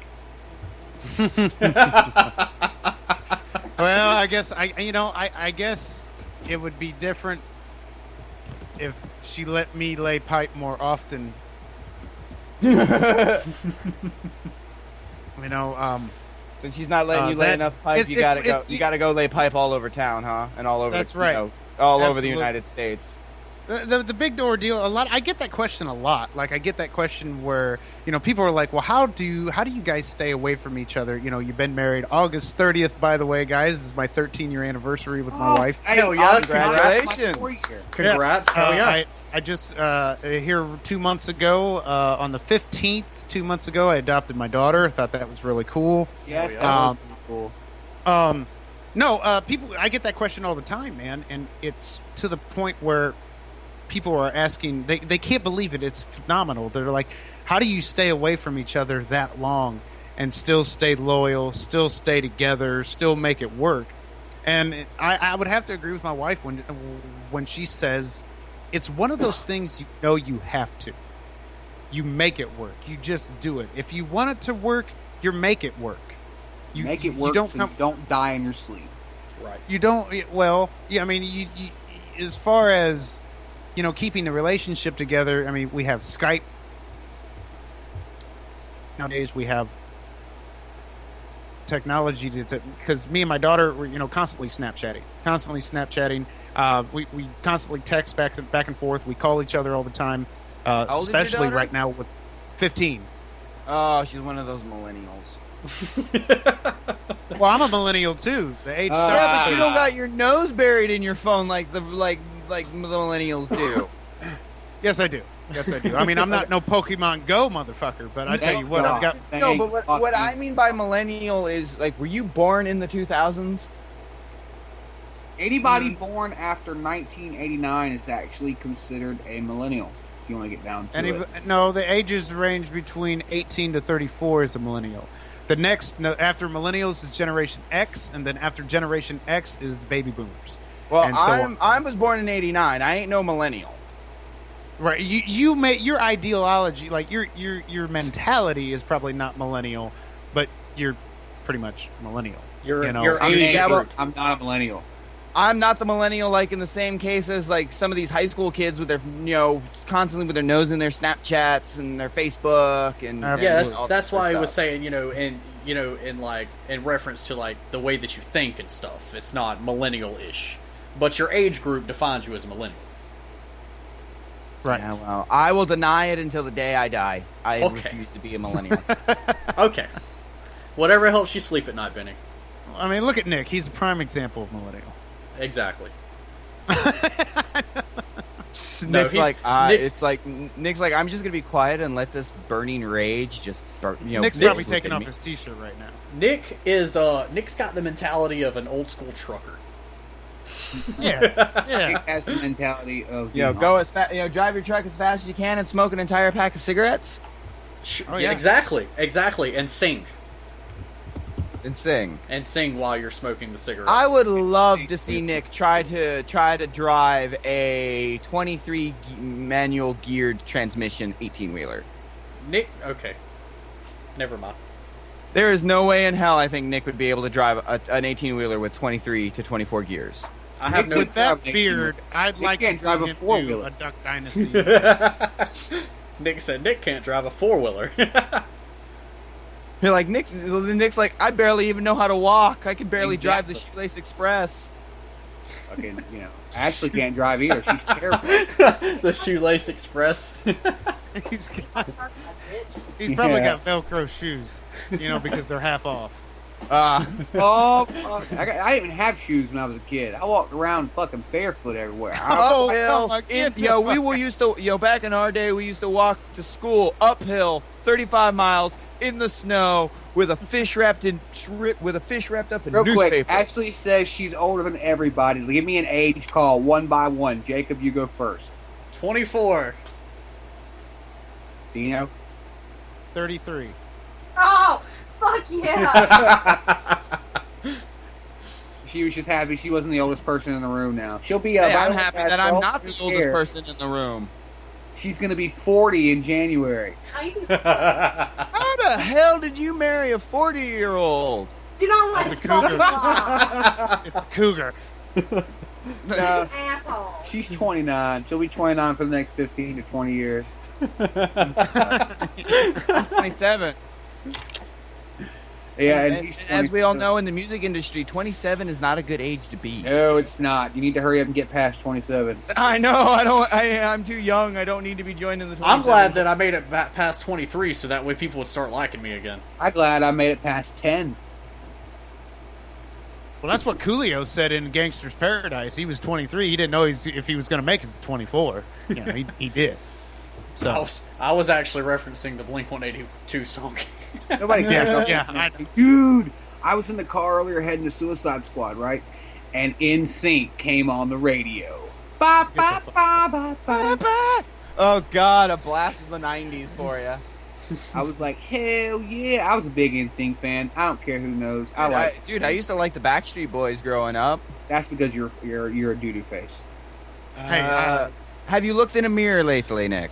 I had a cousin that drove a Ford Ranger. Oh, don't even. And I don't even want to hear this town.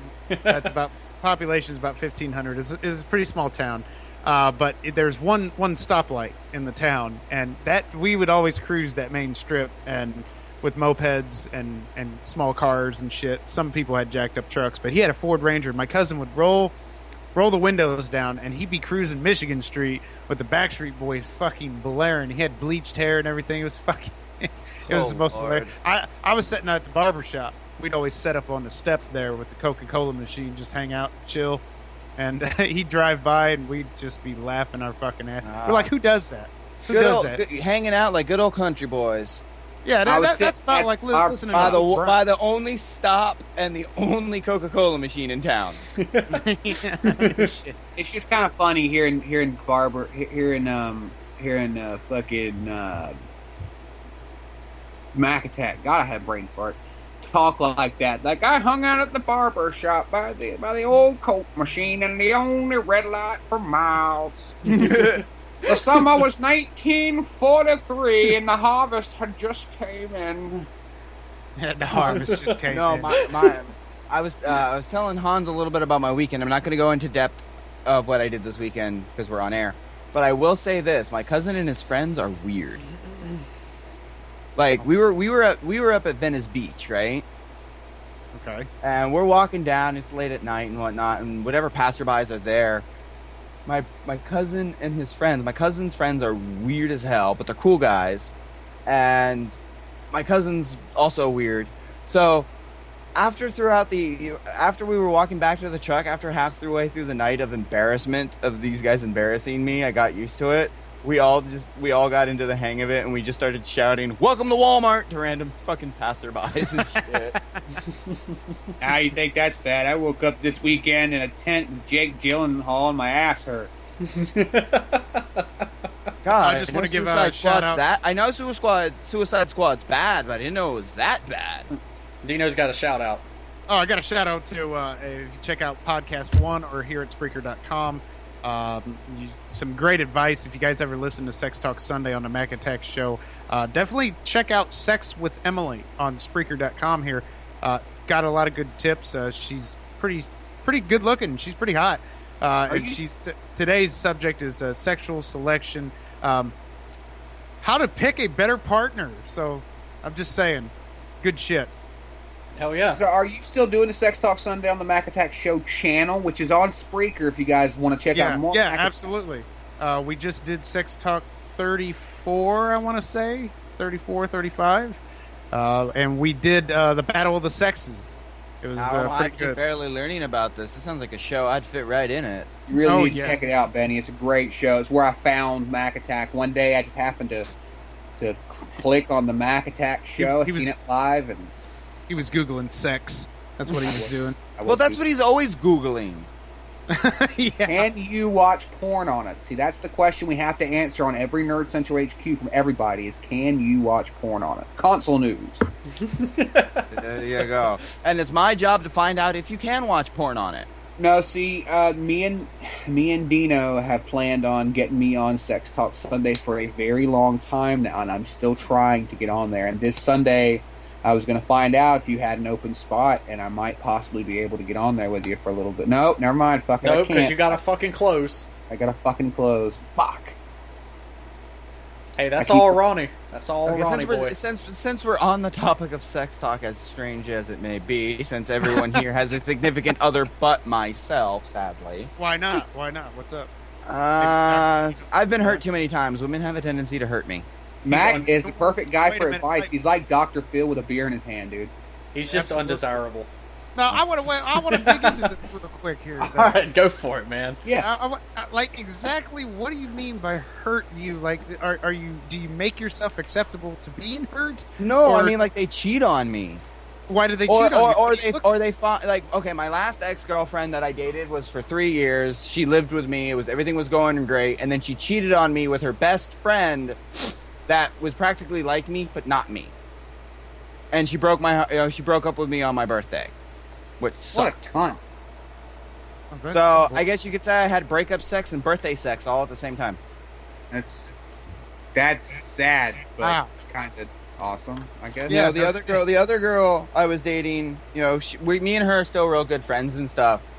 But we dated for a while, and I guess I might have. She said nothing. It wasn't my fault or anything, but I honestly think it was because I'm very socially awkward, and when people try to introduce me to their friends because of my autism, I don't do large groups well, so I get very quiet and timid, and it's just uncomfortable for me.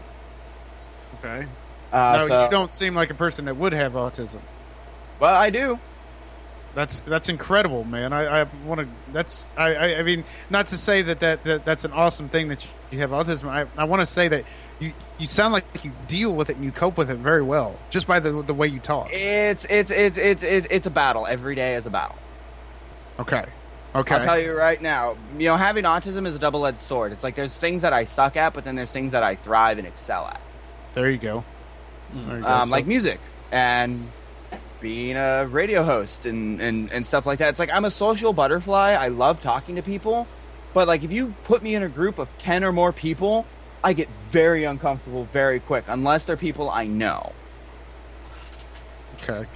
But no, what I was going to ask, since you all have significant others, and if it's not too much information to ask, since we're on the subject of sex talk, out of you three, what would you say out of your three's opinions? What would you say is your favorite sex position? Oh, I'll let you guys go first on this one. Nick's like, I'm gonna avoid this one as long as I can. I gotta do some research. Link up. You're like, I gotta ask the wife. All right, I gotta ask the wife. No, I'll go first. My favorite sexual position is definitely girl on top, reverse cowgirl, and or facing me, because if she's just on top, she can kind of get in like a frog position, if you will, and she can ride the dick that way, and that way you can see when a girl's on top, you can see everything.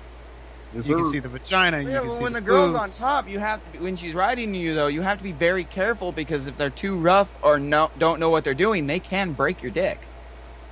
Well, maybe so, but that doesn't happen as often as you think it does. Yeah, I mean, it does happen, Very you know, rare. I've Yeah. never had that happen to me. but I like to see all the goods. I mean, I've never been a tit man in my life, but okay, everybody's all like, "Are you an ass guy? Are you a tit guy?" Well, of course I'm an ass guy, but I'm not even an ass guy. I'm a I'm leg about- man myself. I'm an ass guy. I am an ass I'm guy. a performance guy. What do you got to bring to the table? How well can you fuck Yeah. me? What do How you Dean what do you sounds got? today. What do you got that can have the that can have the painters in and out real quick? Right. Exactly. I love how Dean sounds so damn copacetic here. He's like, what you got to bring to the table? It's just, It's like if you ain't got some experience or skill, I ain't I ain't letting you. It's like I ain't putting out. So Hans, it'd be your turn next. Oh, doggy style for sure. Face down, ass up. That's the way he likes to fuck. Just because, like, I don't know, everything just, it seems like it's so much tighter. I don't know. It just does. I don't really have one though. It's so I can't really pick. Can I do ties? Like, there's not really just one that I can pick. Okay, You're like I like sex as a whole. pretty much. Like I love doggy style because I like seeing the ass. Oh yeah, but and I will agree with Hans. It is tighter in doggy style. There's nothing better than fucking a girl face down, ass up. But then again, I also like just good old fashioned. On top. I like being on top. Boring old missionary. Hand around the throat. You know what I mean? That kind of stuff. Getting some of that kinky shit in there. Dude, you would not believe, man. You really No, wouldn't. okay. It's like, are your wives like, choke me, punch me in the face? It's like, I hope it's not that bad. Suck it to be hard. How much do you want to know? Okay, Nick, I need to ask you a question though. You talk about you like to be on top. My question to you is what top are we talking? Like knees bent on top, giving it to her, or kind of like she's on the edge of the bed and you're standing up, and you're she laying sideways with like her legs like scissored open. I personally, I don't like the leg scissored over one. I don't like that one. But the other two, we'll do equal amount. We don't have we switch it up a lot, we tried whatever position we're in at that time, we go for it, like if we're both on the bed, we'll hit up missionary or doggy. If I'm standing up and we're like really dramatic and romantic or something, I'll push her on the bed and get her on the edge of the bed. It really just depends on the situation and at the time. Fuck, I mean, we've did it standing up outside on a mulch bag one time because, fuck, it was the moment, I guess. And yeah, there's so many positions that could explain Baby Bear on her existence. I'm just hoping it's not the mulch one. Is that beard a flavor saver or? Oh yeah. You really do. Honestly, I don't know if you ever went down on your wife being like with the beard, but you really do have to wash it afterwards. If you don't, I learned the hard way. I mean, I took a bath anyways because I usually kind of like try to wash up and shower up afterwards. But I didn't do my hair on my face as much as I did the hair on my head. And 20 minutes later, after I'm drying, I'm sitting there and we're like watching TV and fixing to get ready back. Keep smelling. Something smells like fish. No, it didn't smell like it. Just smelled like her vagina. Not a bad smell. Not a bad smell. Okay, I've tried to eat a girl out. I've tried to go down on a girl. I have before. I don't like it. I'm one of those guys that just doesn't like it. I don't know, man. But here's the thing. Here's the thing, though. If a girl is willing to suck my dick, I'm willing to eat her out. It's only fair. That's my thing. Ashley's not a big fan of it. Never has been. But I do it for her whenever she asks me to because I have no problem doing it.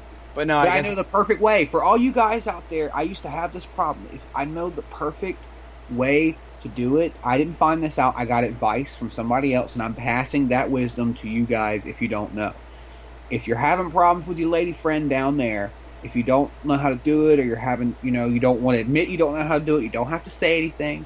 Nobody here on the show has to say anything. You can call me stupid or whatever. Do your ABCs with your tongue. I was just about to say, do the alphabet.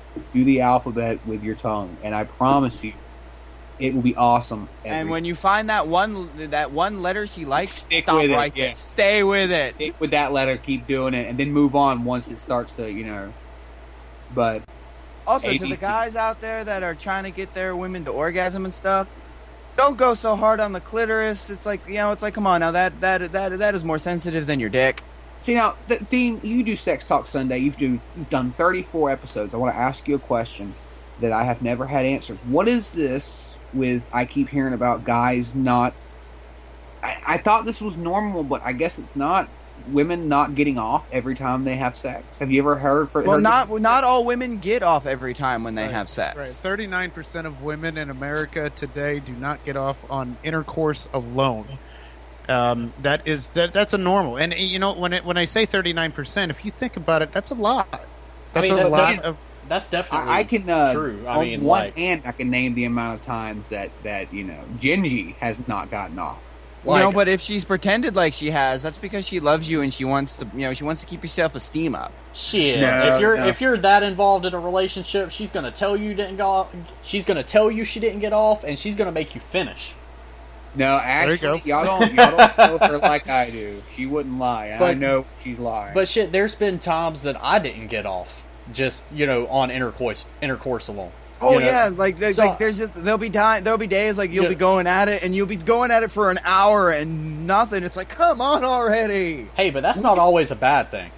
No, that's not always a bad thing. No, but it's a bad thing when you're cranking the handle and she's getting tired and she doesn't want to continue and you're not even done. See, that's when the bondage comes to play. You see. But, does anybody like bondage? Is anybody into BDSM? I'm okay with some BDSA. But going back to the question, because I'm the only one that hasn't answered my own question yet. What's that? The favorite sex position question. Oh yeah, that's true. Me, I like my girls with some flexibility to them. Because my favorite position is the legs behind the head and just going straight jackhammer. Nothing wrong with that. I do that all the time. I'm like that right now. When you guys was talking about, if you don't know how to go down on a girl or something like that, one of the things we talk about on my show is you definitely, without a shadow of a doubt, communication. Women need to let their man know. I don't care if it's a one-night stand. I don't care what it is. We always advise me, Sexual Sarah, Heavy D that's on there if we're talking about it. Women need to let guys know. Yeah, they gotta let them know what they like. Guide us. Yeah, because if you don't know, that makes it more erotic. Even we need a map. Because every girl is different. I've done this. I'm sure you guys have done this. When you guys are getting it on with your wives and stuff, I'm sure you guys direct them and tell them what it is you like and how to hit the right buttons. Right. Absolutely. Women need to do the same. Now, there's something that I wanted to. You or your wife? What'd you say? Who's louder in bed, you or your wife? Oh man, it depends. It depends on if we have nobody here and it's just us two. It really depends on what we're doing. If she's giving me a BJ, dude, I'll fucking moan like a bitch. I ain't gonna lie. She's like, I will purr like a walrus. I will. Oh. I will. Dude, I don't care. I don't know if it's because I'm married to her and I'm biased. You want to talk about a fucking blowjob? That girl. What? Would you say she could suck the chrome off a bumper? I mean, she could suck a watermelon through a fucking water hose. I can tell you that right now. You can suck a golf. It's like bullshit. I bet you can suck a golf ball through a garden hose. I love that movie. No, but I wanted to ask Dean and I mean any of y'all really. Do y'all think that BDSM is weird? Because I noticed earlier whenever I was talking about it, Benny was like, "I hope you're not like slapping her in the face." No. It's okay, because I'm a nice guy. I don't like to really hit. But like if I got like a little playful whip or a paddle or some rope or some handcuffs, oh, you better believe I'll go to town. Yeah, see, but if she's like, sock me with every ounce of your strength right in the face, no, that's where I draw the line. That's actually she likes to be hit in the face. I don't like hitting women because my mom has raised me, and I understand that some of the girls, some women's fantasies and fetishes and stuff. But I'm not more of a hitter, but I will bite the shit out of the girl. It took a little bit, but she finally got me to do it. Like she really enjoys it. So I mean, every now and again we'll still do it. I am no doctor, but on a medical standpoint, like on Sex Talk Sunday, we talk about that. There's it's called collaring, kind of like choking, slapping, stuff like that. Yeah, we don't use stuff. We were too worried about using stuff. But as far as bondage being weird, no. But as far as hitting, like with forceful hits and stuff, somewhere in there in the subconscious area of the brain, that can actually be a suppressed issue that needs to be looked at. Because again, that part, bondage is normal, but when it gets aggressive, like too aggressive, that can be, needs to be looked at. That could be a mental or a past experience that maybe needs to be looked at. Maybe he or she had something happen to him when they was young. That you don't need. I don't think with sex, nothing needs to actually be forcefully hit. Like the well, man or the. It's not closed fist or anything. It's definitely not that. Kind of like slapping. You're not hitting her hard enough to leave bruises or real bad red marks or anything. No. And some women actually like that. If you are, now if you got your girl, face down, ass up, and you're going to town and you're slapping her ass and leaving a nice red hand mark on her ass, that's another story. Right, absolutely. No, but never closed fist. No, she likes to be slapped, like hit in the face, slap, like she, I don't know, she's always liked it. Took her a while. Would tell you that choke to me them. is a little strange. I'm more of a bitey, clawy person. Oh, she likes that too. Oxygen deprivation can actually bring a woman to orgasm faster. So when women like to be choked, sometimes that's because of that reason. Because when you cut off their airway just for a short period of time, they can reach orgasm a little bit faster. Whoa! No, the point of choking is to cut off the blood flow, not their oxygen. No, it's definitely the oxygen. Dude, if you're choking someone, they can't breathe. That's cutting off oxygen, not blood flow. I'm telling you squeeze the sides of the neck, not the front.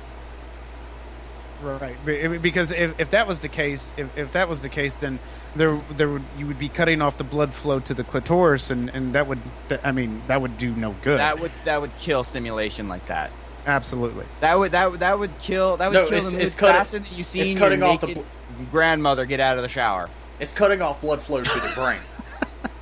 Come on now. I'm sure if anybody here saw their grandmother get out of the shower butt naked, I'm sure you would go from you'd go from a man to being a woman real fast. Right. To let you guys know, GameSpot.com is not a place to be able to find any information because they're morons. Wait, what? Just throw it out there. And what is that in reference to? It's in reference to GameSpot because they're fucking idiots. So I heard you guys talking about Spirit Squad. I went Suicide Squad. Oh, you mean Shit Squad? They're the same thing. Suicide Squad. Same thing. Suicide Squad. I went and saw it in 3D. You guys hate it. What's the reason? I can't go into it tonight. I gotta wait till tomorrow. Is my report. And I haven't seen it yet. Okay.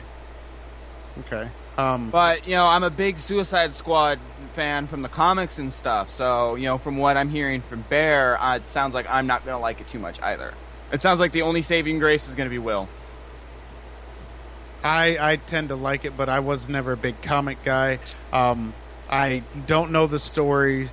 I don't know the story of the Justice League. I'm not a big comic nerd whatsoever. But as far as there you go. That perfectly fits into what me and Nick were saying. Is like if you don't have any information of the comic books, or you're not very much of a nerd and whatnot, you're gonna love the movie. But if you're a hardcore nerd like me and Nick that have studied this stuff and read it and whatnot, you're going to be very disappointed. And I hated it. I hated it with every fiber of my being. And as we all know, Nick's a big, Bear's a big dude, so that's a lot of hate. And this movie is so bad. There's like a couple of things in the history of man that I really hate. I hate the Holocaust. I hate, all the people who died in World War II. I hate that people had to die. And then I hate Suicide Squad. It ranks number 3 on my world hate list. Wow, I thought Roman Reigns would, but that's okay. Though. No, it beat Roman Reigns. He's a fool. Hell, It's so bad it beats Constantine. Wow. Yeah. And that's saying something.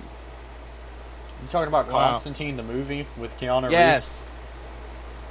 I don't know what I you're thought talking that was about. a good movie too. I liked that I missed movie. That was a something? great movie. It's an okay movie, but Suicide Squad is worse than that. Well, I would hope so because I liked Constantine. But coming from a Hellblazer perspective with the comics and stuff, it's nowhere close. It's the same thing as Suicide Squad. Has it ever occurred to you that maybe they weren't trying to make it exactly like the comic book and they were trying to give it their own take on it? Yes, but do you know how many comic book fans that has pissed off? And the way that they were promoting the film with the trailers, they were making it seem like it was going to follow the comics. Oh, did it? I didn't see the trailers. I just seen I the mean, movie. look, you can't do Suicide Squad. You can't have the Joker and Harley Quinn having a relationship the way they portrayed in Suicide Squad, and it be okay. Because you know what? That relationship never happened.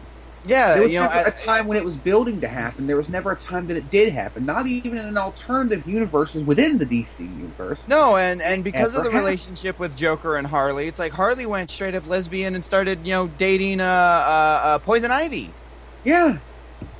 I mean, the fact is, the Joker and Harley have a Stockholm Syndrome relationship, which is the fact that she's in love with him, he is not, he treats her like shit, he abuses her, he's raped her, he's nearly killed her on several times, used her as a human shield, and she goes back to him because she is in this Stockholm Syndrome love thing with him. Yeah, That's but eventually what she does get. Eventually, she does get listening, smart. That's what you have. That's what you want when you put a picture and say, "I want a relationship like Joker and Harley Quinn. I want to be abused. I want to be raped, and I want to be used as a human shield." That's what you're saying. There's not some kind of twisted, criminal, chaotic love. No, it's but people need to change that to, I wish I want a relationship like Harley Quinn and Poison Ivy. Now that works. Or Harley Quinn and Deadshot in this movie. They had a fucking relationship. They had a relationship. See, that's one thing I don't like that they're doing with. What relationship did they have, though? Did you see it? Come on, man. I would have been I surprised saw if they it. were I going to loved put a it. movie There was together no just for those two. What kind of you fucking relationship? Will Smith had no relationship with Margot Robbie. No. They had a relationship in this movie, dude. I'm telling you that they had chemistry. Like those two Nobody could have can done have a their own movie relationship together. Not even Those in character are the only mode. two saving graces of this movie. That's why, and I'm not releasing my rating until tomorrow because I'm trying to save something for the fucking review. But they're the reason they get the rating that they get. That's the only reason they get the number that they get. And trust me, I'll give you a hint. It's not good.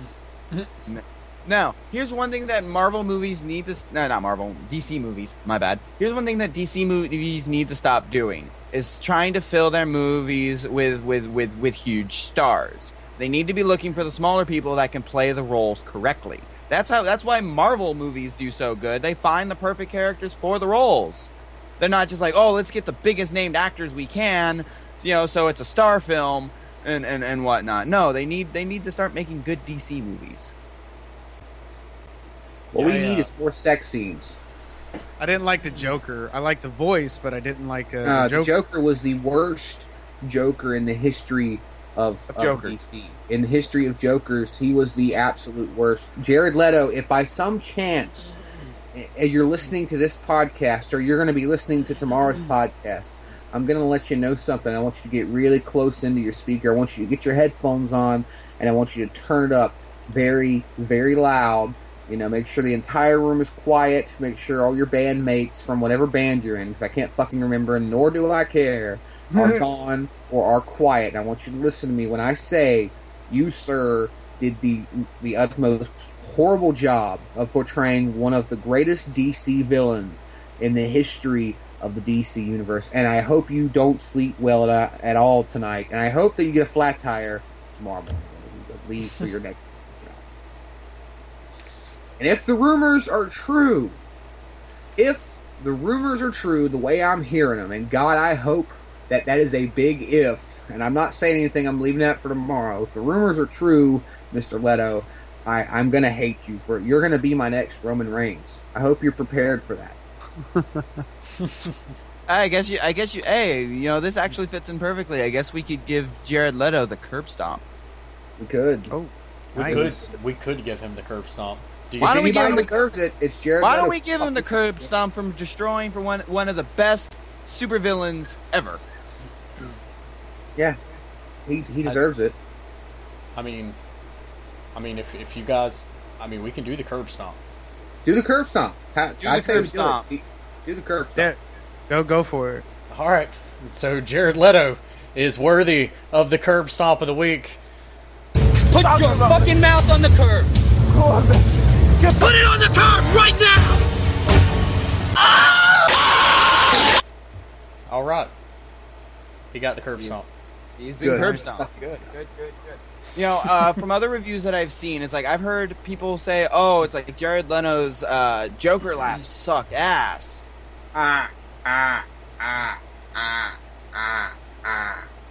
You sound like a duck.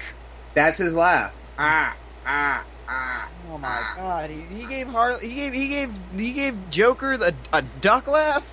He's a penguin. No, oh god! Have fun watching this fucking movie tonight, Benny. Have fun. Oh, I'm gonna make sure to have a melon baller and a razor blade close by. Wow. You know what, guys? You know what I got? You know what I want, guys? You know what I really want right now? I want a rolling rock. I've never had one. I've always wanted to try. A what? A rolling rock. Oh, dude, that's my favorite. That's my favorite brew right there. I've never had it. I've always wanted to try it. Has anybody ever had good. rolling? I like it. Hell, out here where I live, I can get a rolling rock, like a tall can of 16-ounce rolling rock for $1. I tried it in Ohio one time. No, didn't like it. Can we get it at the Winn-Dixie?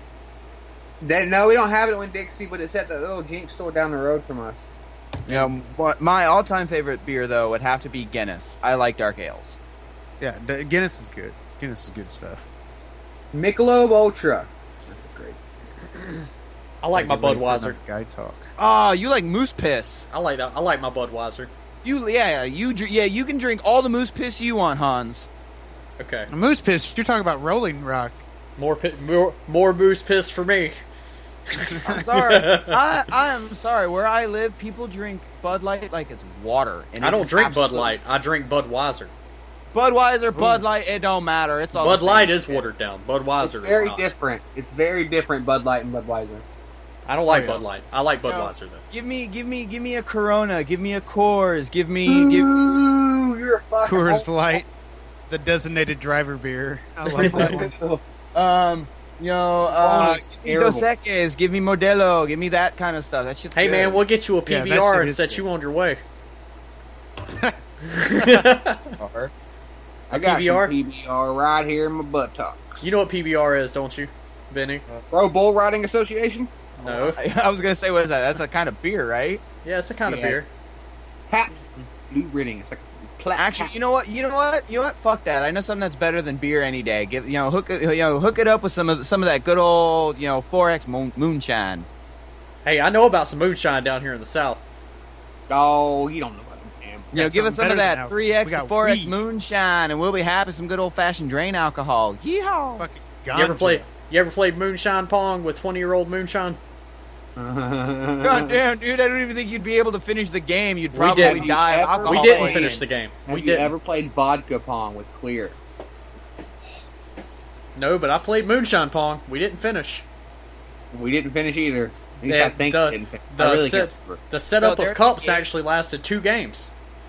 There's a game that I played that I will never play again. It is of the beer pong variety, but it was a beer pong with we were using Fort Loco instead, and oh my god, that was horrible.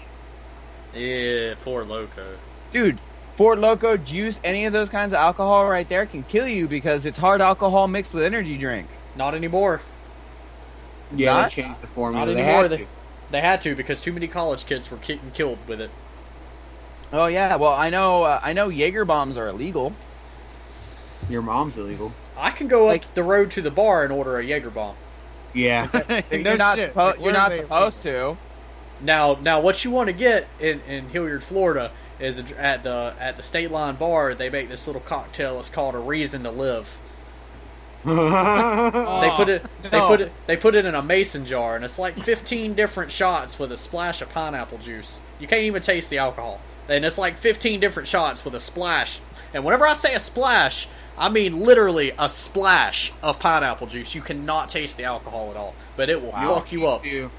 No, If you ever just so happen, anybody listening, if you ever just so happen to blow into our town and you head up to the local watering hole, you need to make sure you got a friend with you who can drive. Definitely don't drive and drink. You won't be able to, what I tell you to get. You need to go get you liquid cocaine. Ooh, do explain. The bar, Or since if you go to Florida, just get you some real cocaine. Either that, either or. But Fuck that! If I'm going to Florida, I'm scoring myself some bath salts. EXIT92 does not express. Oh my god! That's You're first to go, buddy. Sorry. Go on down to Miami and you can go get you some bath salts. I feel But sorry no, for anybody. I turn it into a human Happy Meal. Liquid Hey, cocaine. you ever notice that bath salt's gone? Like, you don't hear nothing about it no more. Oh yeah, of course it's gone. It's not. They don't. It's not in the limelight anymore because they got something else to distract you with, bro. You know what else is but gone? also bath salt's incredibly dangerous, and people aren't that stupid anymore. Thank God. You know what else is gone? that Just is- miraculously, the swine flu, Zika virus. Where'd all that Yeah. shit go? No, they're still talking about the Zika virus. They're actually worried about the Zika virus because of the people coming back from the games and stuff. I'm sure they are. What about the Ebola? Yeah, what happened to Ebola? What the fuck? It's whatever they want in the limelight to give you a scare. You know what I mean? Because they could go out and buy some more vaccines or, you know. I got a candidate shit. I got a funny joke. It's perfect for America, for real America Live. But since we're not doing that for a while, since it's kind of postponed, I'm going to say it here. But has any, for years, people are like, oh, it's like black president. Yeah, right. When pigs fly. Well, guess what? When Obama was, instated, swine flu. That's funny. That was a dad joke if I've ever heard one. But it was a good damn dad joke. Your life is a bad joke. Your mom's a dad joke. So we got Hillary Clinton, we got Donald Trump, and we got Gary Johnson, the Libertarian, coming in. I here. am Three voting candidates that for none of them. I'm not voting this year. Wow. I'm voting, actually. I'm voting. Ooh. And I still gotta do. As I stated before, it's you're either voting for a forest fire or an oil fire, and I don't want any part of that. Well, I still got to do a little bit more research on Gary Johnson, but me too. I'm liking him so far. Oh, I really If am. I'm voting for anybody, I'm bringing back these nuts. I'm not voting for Hillary fucking Clinton for sure. This is Donald what I Trump preach. Donald Trump is a maybe, but probably not, just because of who he fucking is. Right. Like, I would vote for Gary Johnson just because I don't know him. The thing that I've preached since I was back on my old channel, and now EXIT92, I've preached it here, and whenever I do bring back RML, I will still be preaching the very same pillar point: is the fact that your vote does not matter. You're voting for somebody else to vote for you. It hasn't mattered. It will not matter until And you know things why? change. Yeah, and it's not going to matter until people start voting for somebody else So, besides Democrat or don't- fucking Republican. But your vote has to matter for that vote to vote. But don't don't you think that 80% of the population of the United States voted for somebody other than a Democratic or Republican candidate, and likely. yeah, They won't care. They'll be like, "Oh yeah, these votes are not valid." Don't you think with enough people realizing that their vote meant nothing, don't you think that would cause some kind of uprising? I would think that we got a show coming up. We're collecting material right now. It's called We Call Bullshit. It's me and Heavy D, and we talk about this right here. This whole your vote don't count. Well, we're going to be calling bullshit on that because we've done some research and we've got some stuff that will make you go, holy shit, my vote actually does count. We call bullshit on that because your vote actually does count. But the thing of it is you got to vote. Yeah. And let's just play the what if game. Let's say your vote doesn't count and we're getting fucked either way.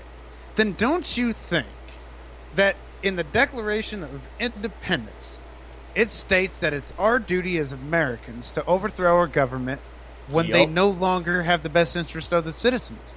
So why are we not overthrowing the House, the Senate, the Supreme Court, the President?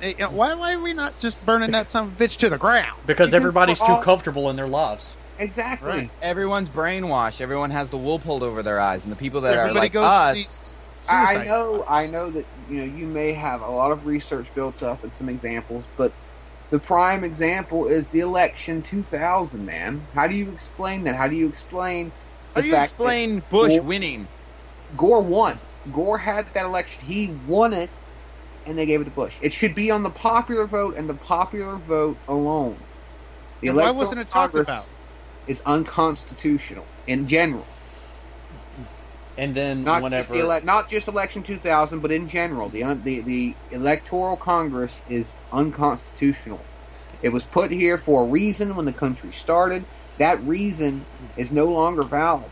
We have more than enough people to do a popular vote, so therefore it is no longer needed, but it is kept so it can be used as a puppet master pulling the strings To put who they want in charge.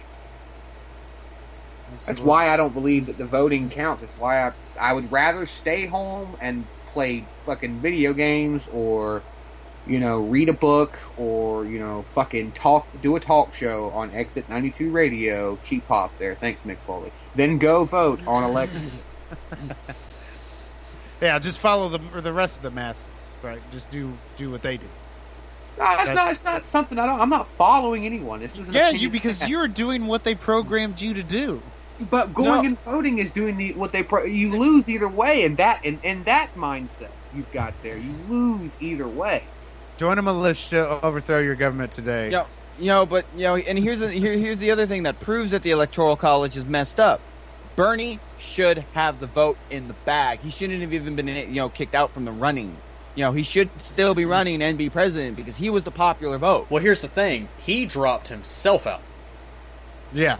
He dropped himself out, and then he endorsed Hillary Clinton out because he did not want Trump winning. He'd rather have Hillary win, but it's true. Look at all the information that's out there that they purposely hindered his campaign. They didn't give him TV time. They didn't help promote and support him. They wanted it between Hillary and Trump. They didn't want Bernie in the picture. The big guys behind Bernie didn't want to die. Yeah. The curtain behind the man will always have the plan. The curtain behind the man knows the plan and has already set it in motion. And if you do not know what Nick is talking about with the curtain behind the man was an episode of the Weekly Rapture we did a couple weeks ago where we talked about all sorts of government conspiracy shit. People say it's conspiracy. I don't find it to be conspiracy. I find it... Okay, government truths. To be fact. Government truths. The curtain behind the man. There's no way... Conspiracy... Go ahead. So anyone out there listening to the show who hasn't heard that yet, you want to go hear us ramble on about some government conspiracy truths, make sure you go back in our previous episodes and check that out. Oh, yeah. But, I don't think it's following. I don't think it's leading. I think you need to sit down and make the choice. If you actually believe that your vote counts, by all means, get up on election day, go get your sticker, go home, eat some apple pie, put on some I Love Lucy, and just delude your life away. Go for it. But if you don't think, if you think it's a waste of time, it's a waste of gas, hell, if it's a waste of energy to walk to your local church or cafeteria to get a sticker, because that's pretty much the only productive thing out of that entire... Oh, yeah, you get a sticker that says, I voted! Yeah, that's pretty much the only... You get a sticker, and the stickers are kind of cool. But, regardless. Well, my thing of it is, if you don't vote, that's your right to vote. If you don't want to vote, then you give up your right to do something. So what other rights are you willing to give up? Why don't you give up your Second Amendment, too, while you're at it? Why don't you just give up everything? Why don't you just say to the United States government, say, you know what? I'm not going to vote. I don't really care to vote. So that's, that doesn't no longer need to be a right. I don't want to not believe in voting. I wish that the voting system was working correctly. Whenever I get into this conversation, I start talking about it with someone, it hurts the hell out of me to think that people have went overseas and fought wars and defended this country for that same right, for that same privilege to stand up and to have a say in something that goes on in the upper levels of this United States government. Somebody went across seas for me, for you, and fought and died for something that should be upheld, that should be working perfectly 100% all the time, and should be refined every year. They should do, audits on these people. And I want it to work, and I want to be just like everybody else, and I want to get up, and I want to stand up and go to that fucking poll box, and I want to check a fucking name, but I can't wholeheartedly put myself into something. I can't wholeheartedly check a fucking name without thinking that the entirety of the American community, entirety of the global community who has anything to do with this country is being bamboozled, is being lied to, and that's exactly what's going on. This system does not work. It has been proven not to work, but yet we still continue to use it. Why? Because people who have ulterior motives are the people who have the power. They want you to do what you think you want to do. It's really a mindfuck in general. Honestly, you don't go vote, that's fine. You're going to get shit on by other people who go vote. You do go vote, that's fine. You're going to get shit on by people who don't believe voting is necessary. I believe voting is a good thing to do. I believe it's something we should all do when the system is working, but it's not. And I'm sorry, I don't believe that voting is worth a damn right now until the system is fixed. Would I want to give up another amendment? Of course not. I don't want to be giving up that one. I don't want to not be voting, but there's no point in doing it if the system isn't working. So it's worked for over 240 years. Apparently, it's. But it hasn't, though, has it? How is it? It's been working. I mean, check it out. We're still here. We're still a great country. We're still here barely. We're hanging on by a thread. Yeah, 2 more years of a moron in office, and we're gonna be just like another third world country. We're gonna be down. Even Rome collapsed. Even Rome collapsed. You know why Rome collapsed? It's because the same problem we've got here. People behind the curtain. People wanting more and more power, more and more money in their pockets. That's what happened. Rome fell because of terrible leadership. And people didn't stand up for themselves. They blindly walked into the slaughter. And I'm not going to be one of those people. When it happens, and it damn sure will, I will know what I'm walking into, even if I am walking into the slaughter.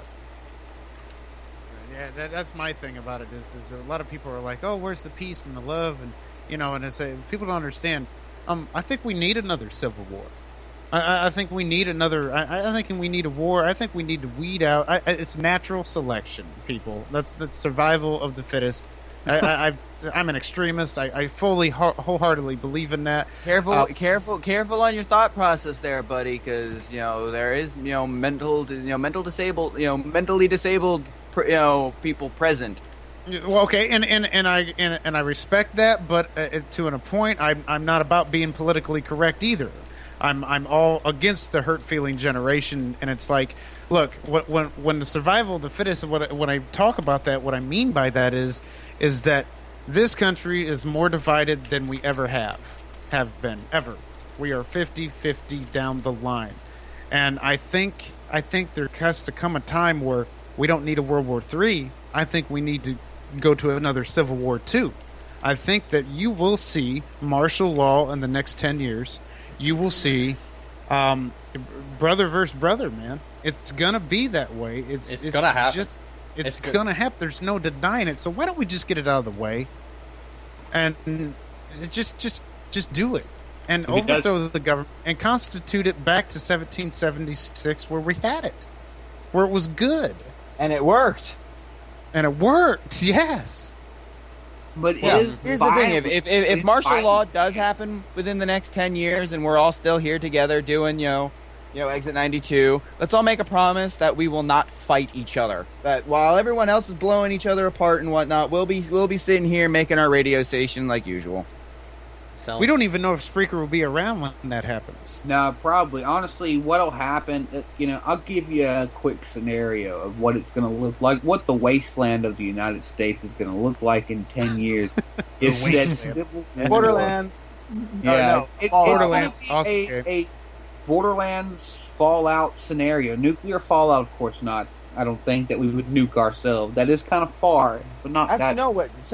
Before you continue that, I'm sorry that since you just mentioned nuke ourselves, did you know that the United States government has a zombie contingency plan for a zombie apocalypse? Yes, they do. And do you know what their their contingency plan is? Nuke the United States. Exactly. It's like, what the fuck? well, we're fucked. But no, I can tell you what it's going to look like. The country, as far as the economy, will be either dying or dead. Electricity is going to be scarce because a lot of the minor cities are going to be disagreeing, and it really depends on what side of the country you're on. The winning side, things are going to be a little bit better, but it's still not going to be the best because we kind of support each other in a way. Just like with the North versus the South supported the North by bringing in a lot of goods, a lot of cotton, things of that nature. Whereas the North supported the South by bringing in a lot of currency, by spreading the wealth down south, and bringing more money to pay more people to make more product. And so the cycle continues. And it's the same thing nowadays. Let's say it is a North versus South scenario once again. This time, instead of it being just the East Coast, it would be the entire United States divided directly down the middle. Well, horizontally. Well, I'm glad I lived on the south end with you guys, so I'll be on your side. Yeah, and that's just a rough draft. I mean, honestly, it could go any way, But still, the South, more than likely, with what we have down here, depending on what kind of decisions military figures made and who's on whose side, the South could very predominantly have the upper hand. A lot of the military bases throughout the United States are located in the southern hemisphere of the United States. Texas, Florida, Louisiana, Southern California, Nevada, all of those are southern hemisphere states in the southern hemisphere, of the whole thing as a whole. And Georgia's got a couple pretty big bases too. Yeah. Mm-hmm. So it would be an interesting conflict, and I would probably be dead. I'm a lover, not a fighter, man. Same. Yeah. But I may be, it's like we may be lovers and not fighters, but if somebody's coming, if we know people are traipsing around with semi-automatic weapons from the north and they're looking to kill us, you better believe I'm going to be packing and I'm not going to be afraid to take some people out with me. Hey, I'm going to be loading up that Ranger. I'm just going to Jacob's house or Hans's house. Well, if Civil War breaks out, I'm hopping in a car and I'm going cross country. Pray to God I make it to you guys safely. I'm going to Indiana to hang out with Dino. Oh yeah, because that 50 cal is going to be mounted on top of my fucking Dodge. Okay, when you see me, you got a 50 cal? I'm going to be getting one as soon as I pay that $1,500 a year permit. What 50 cal are you getting? What 50 cal are you getting? I'm getting a big one. Let's just put it that way. Barrett B&G. You know what I think is fucked up? We have the right to bear arms, right? So here's my thing: but you don't have the right to own fully automatic weapons, rocket launchers, surface-to-air missiles. A civilian can't own that. Tell me why. Oh, come on, man! Don't get me wrong. I'm for guns, but why does a civilian need that? I know. Why the fuck do you need an RPG? I mean, because I'm not a Democrat. Not. Okay. Right. But all right. I definitely think that it is pushing the envelope to want to own a rocket launcher. I actually understand semi-automatic weapons. I can see why people would want to own them, but that's as far as I go. But can you imagine? Wouldn't want to own a rocket launcher? Can you imagine if it was legal for normal civilians to own a rocket launcher? Imagine the catastrophic results of some dumbass trying to use it for home defense. Absolutely. That's what I'm talking about. This guy broke into my house and I shot him in the face with a rocket launcher. So now my house is gone. The whole spider on my whole purpose. And I had my rocket launcher nearby, and the whole purpose of the Second Amendment is for our defense against the United States government. When our government becomes corrupt, that is the whole purpose for it, and that's why it's okay to own those. Okay, that's a good point. That's a very solid point there. I've never thought of it like that, actually. That's the only reason. It's not for hunting. It's not for fucking hunting. It's for foreign or domestic violence against each other. I did like that. Against the government. For hunting. It's not for fucking hunting. Oh yeah, it's like, oh yeah, I'm going deer hunting. I got my RPG. There'll be no deer left to bring home for food. Dino's gonna go hunting with his 50 cal. Well, that's why I wanted to know what kind of 50 cal it is. Is it going to be a Barrett handgun? What? No, it's going to be one of those big motherfuckers, like a Gatling gun. Fucking mounted on the top. Fucking, like, belt-fed shit. Because I could so see you Man, lugging what around a fuck, Barrett. Tito? I could so see you lugging around a Barrett BMG 50 cal. No. It's got to be transported on the truck. If anybody heard an echo, I refreshed the page on our page, just checking It's out. all good. Which we are at 50, by the way. So. Nice. I Done knew we were 50 gonna- live tonight there, old Hansi. Taking Hell over, yeah. taking over Mac's spot. Oh, hell yeah. Yep, Well, I can- I think that we needed 50 live from like the 30, whenever we were at 30. Yeah. I don't think I've taken That's it over okay. yet. So, but no, Mac. I wanted to get your thoughts. How are you excited for the remaster fan project remake of GoldenEye multiplayer? I have no idea what the fuck you're talking He doesn't even know what GoldenEye is. That's how old he is, guys. Some child of the '90s, you are. Yeah, I have no interest in that. None of that. Heavy D was talking about. He goes, "Have you ever seen Top Gun?" We was camping this weekend. He goes, "Please tell me you've seen Top Gun." I go, "I don't watch Tom Cruise movies." Just saying. Oh, yes. and Yes. he's all like, "What kind of person are you to not know?" He goes, "There's certain movies that every guy and every person just in general needs to see, and Top Gun is one." I go, "No, it has like no interest." No interest. He goes, "Oh, this is coming from the guy that liked Terminator Genesis." Yeah, I did like Terminator Genesis. So fuck what? I'm a big Terminator fan. You know, and I thought that Terminator... The only reason why I like Terminator Genesis is because they took the first one and the most recent one and kind of combined them together, and I thought that was pretty cool. But as far as the storyline goes, I don't know as much as everybody wants to see the war. What fucking war are you wanting to see? And what part of the fucking war are you wanting to see? The war. What part of the war? Like, what kind of storyline Part of the with war the I fucking want to see war? is with Skynet being shut down and destroyed. Bro, Part of the that's war I what- want to see is with Arnold. You know, with Arnold leading the charge. And I am sorry because of Arnold Schwarzenegger's political stance. He is not the Terminator anymore. He will never be the Terminator ever again. He will always and forever be known as the Governator. The Governator. No, that's what we called him out here in California. We called him the Governator. Was he actually Wow. a good governor? No, he wasn't. You know, he made it real hard for his. Yeah, I don't know. He made What it did he real do? hard for Hispanic families and communities out here. Wow. It's like hell. The governor we have now is still trying to fix the mess he caused. What did he do to the Hispanic community?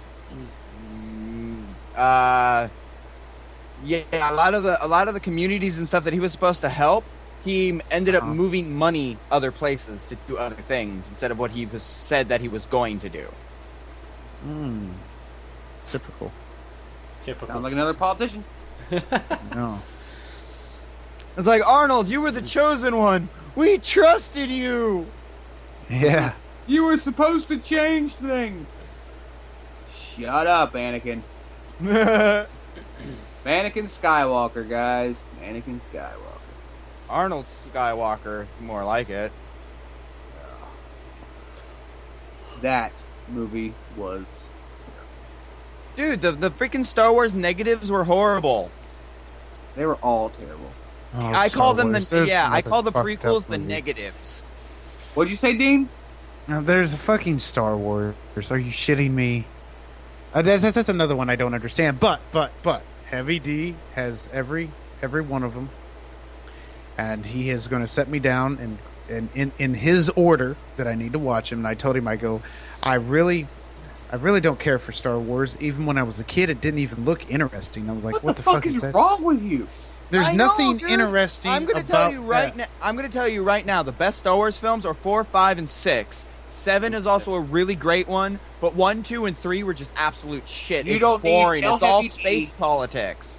to tell Heavy D when you go to watch the movies, you don't need to see 1, 2, and 3. They aren't necessary. I promised him I would watch them all, just so I could have, even if I still don't like it. You are going to be bored in 1, 2, and 3 because it's so boring. It's just they're just talking space politics with some action here and there.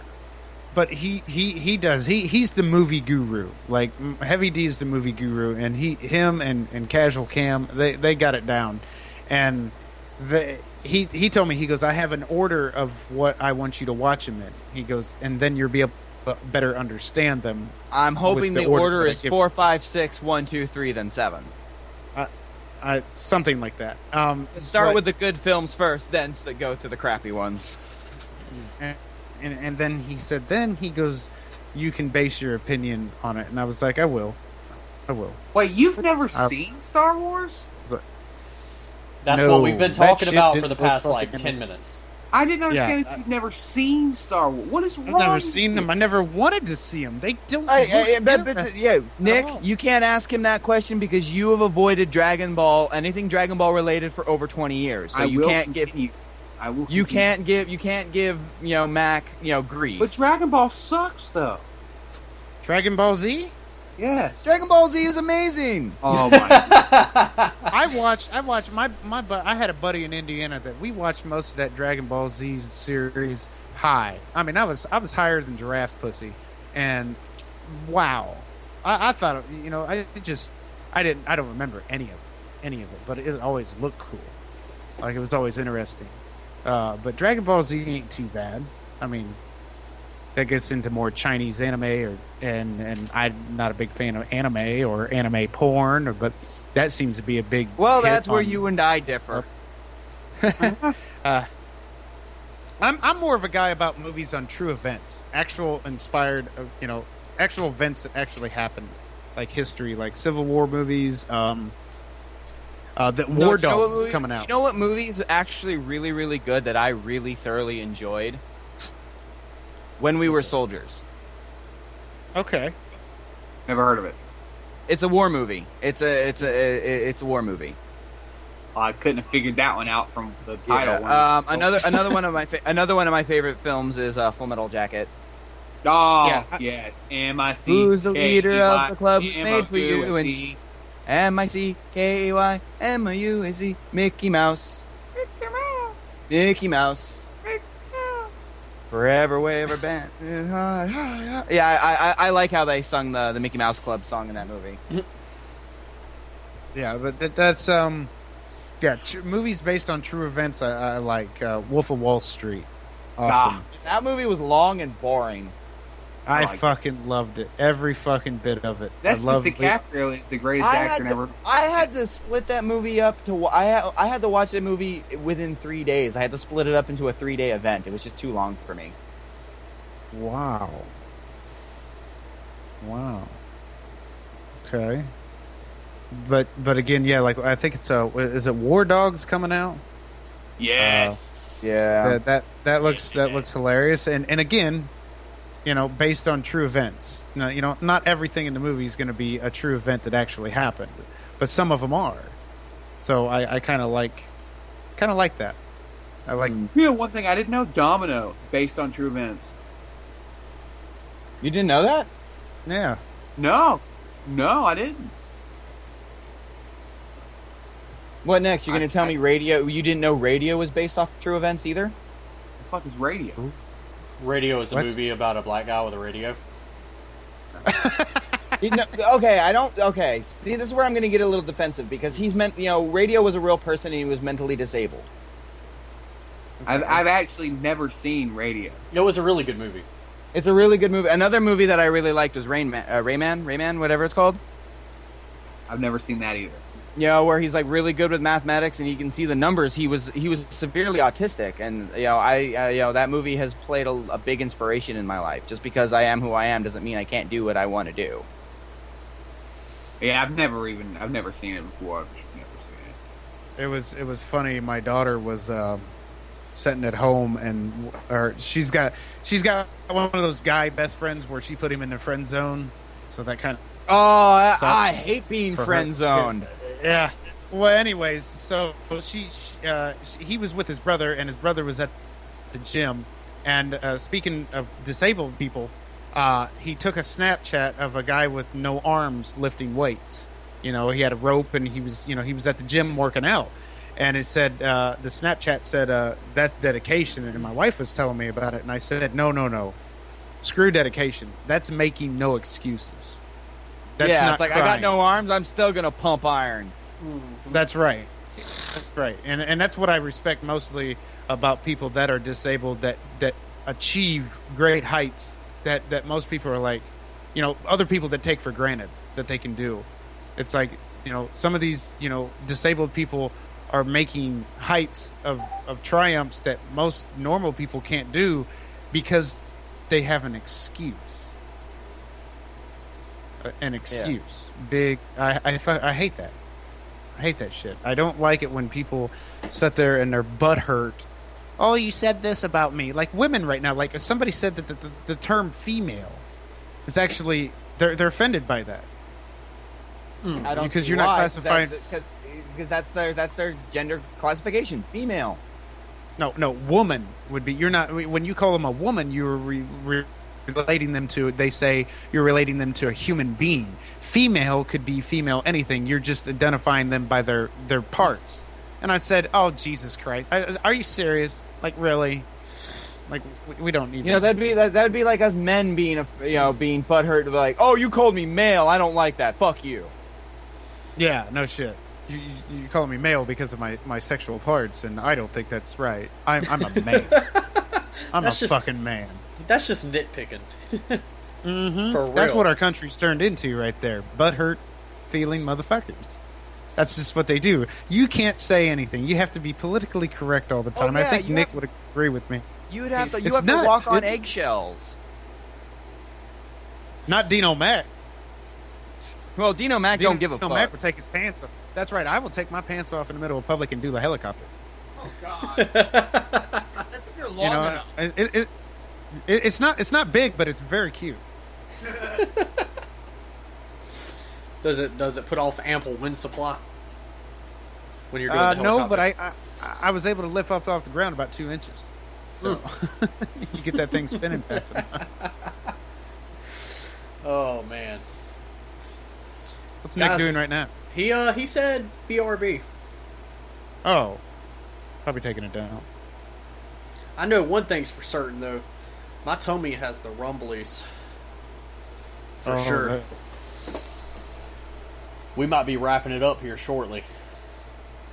Oh. That's not good. But yeah, never fear. I'm going to be back. The Macatech Show will be doing shows eventually here, but man, you got to figure. I'm going from Missouri all the way back to my hometown in Indiana. That's a 402-mile jump.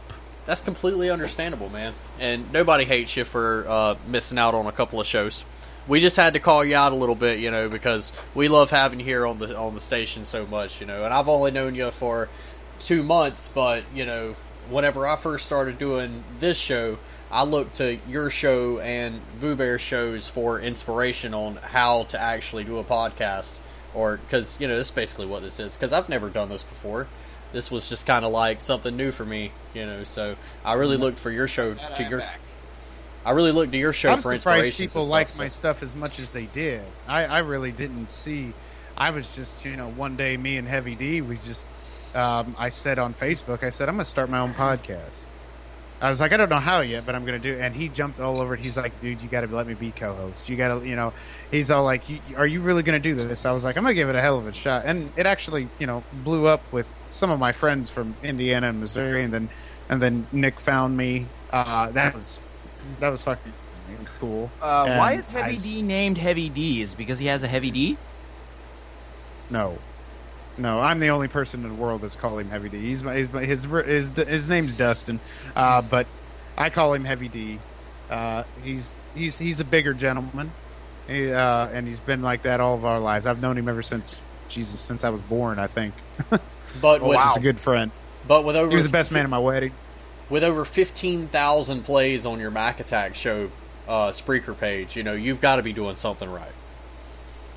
Something's right. I just consistency. You know, one thing is that people like consistency and a time schedule. Mm-hmm. Thank If you. you That's can what I've bring been trying to to- tell Hans for the past couple weeks.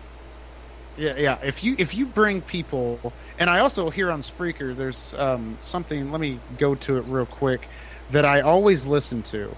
That I always try to get a little bit in here and listen to. It's called Ask the Podcast Coach here on Spreaker.com. Check it out. It helps you determine like fan base. It helps you get closer to what you want to do as far as podcasting in general, how to advertise, how to try to get sponsored, how to, that's my whole goal is to get sponsored.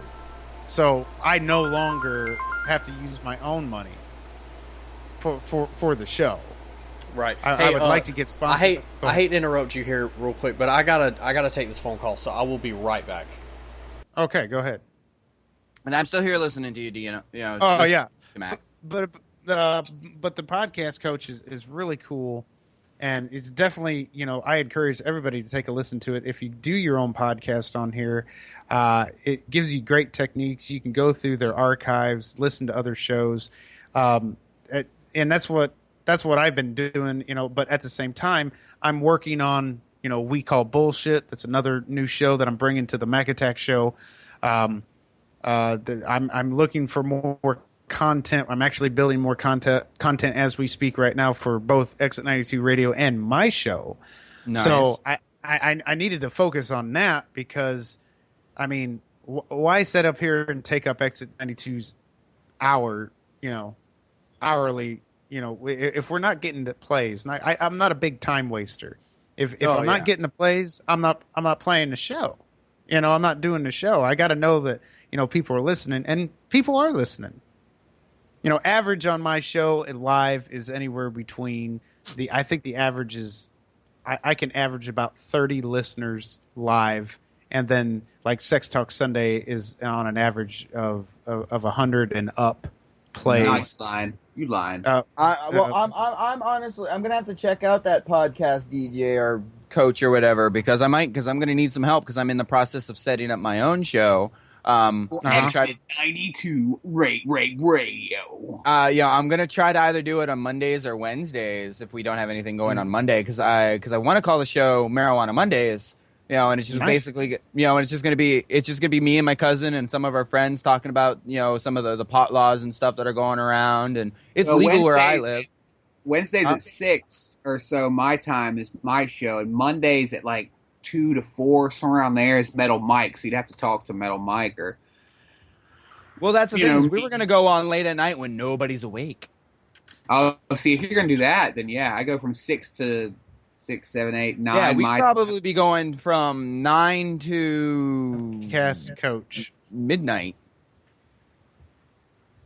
my time. Yeah. So that's 3 hours difference between from me and you. Yeah.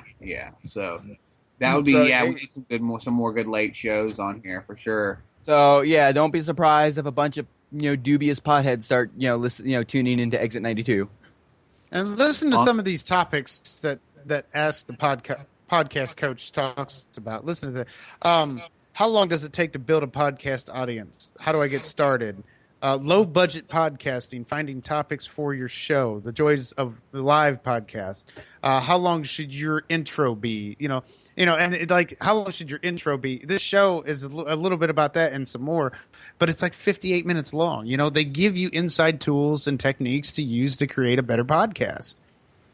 So you definitely, it's definitely worth a listen to, man. I would definitely just scope it out to anybody that does their own show, and that's the key. And I want to try my own show. I want to see. The reason why I'm doing this experiment is one, it's legal. It's medically legal where I live, and I'm good to go for that.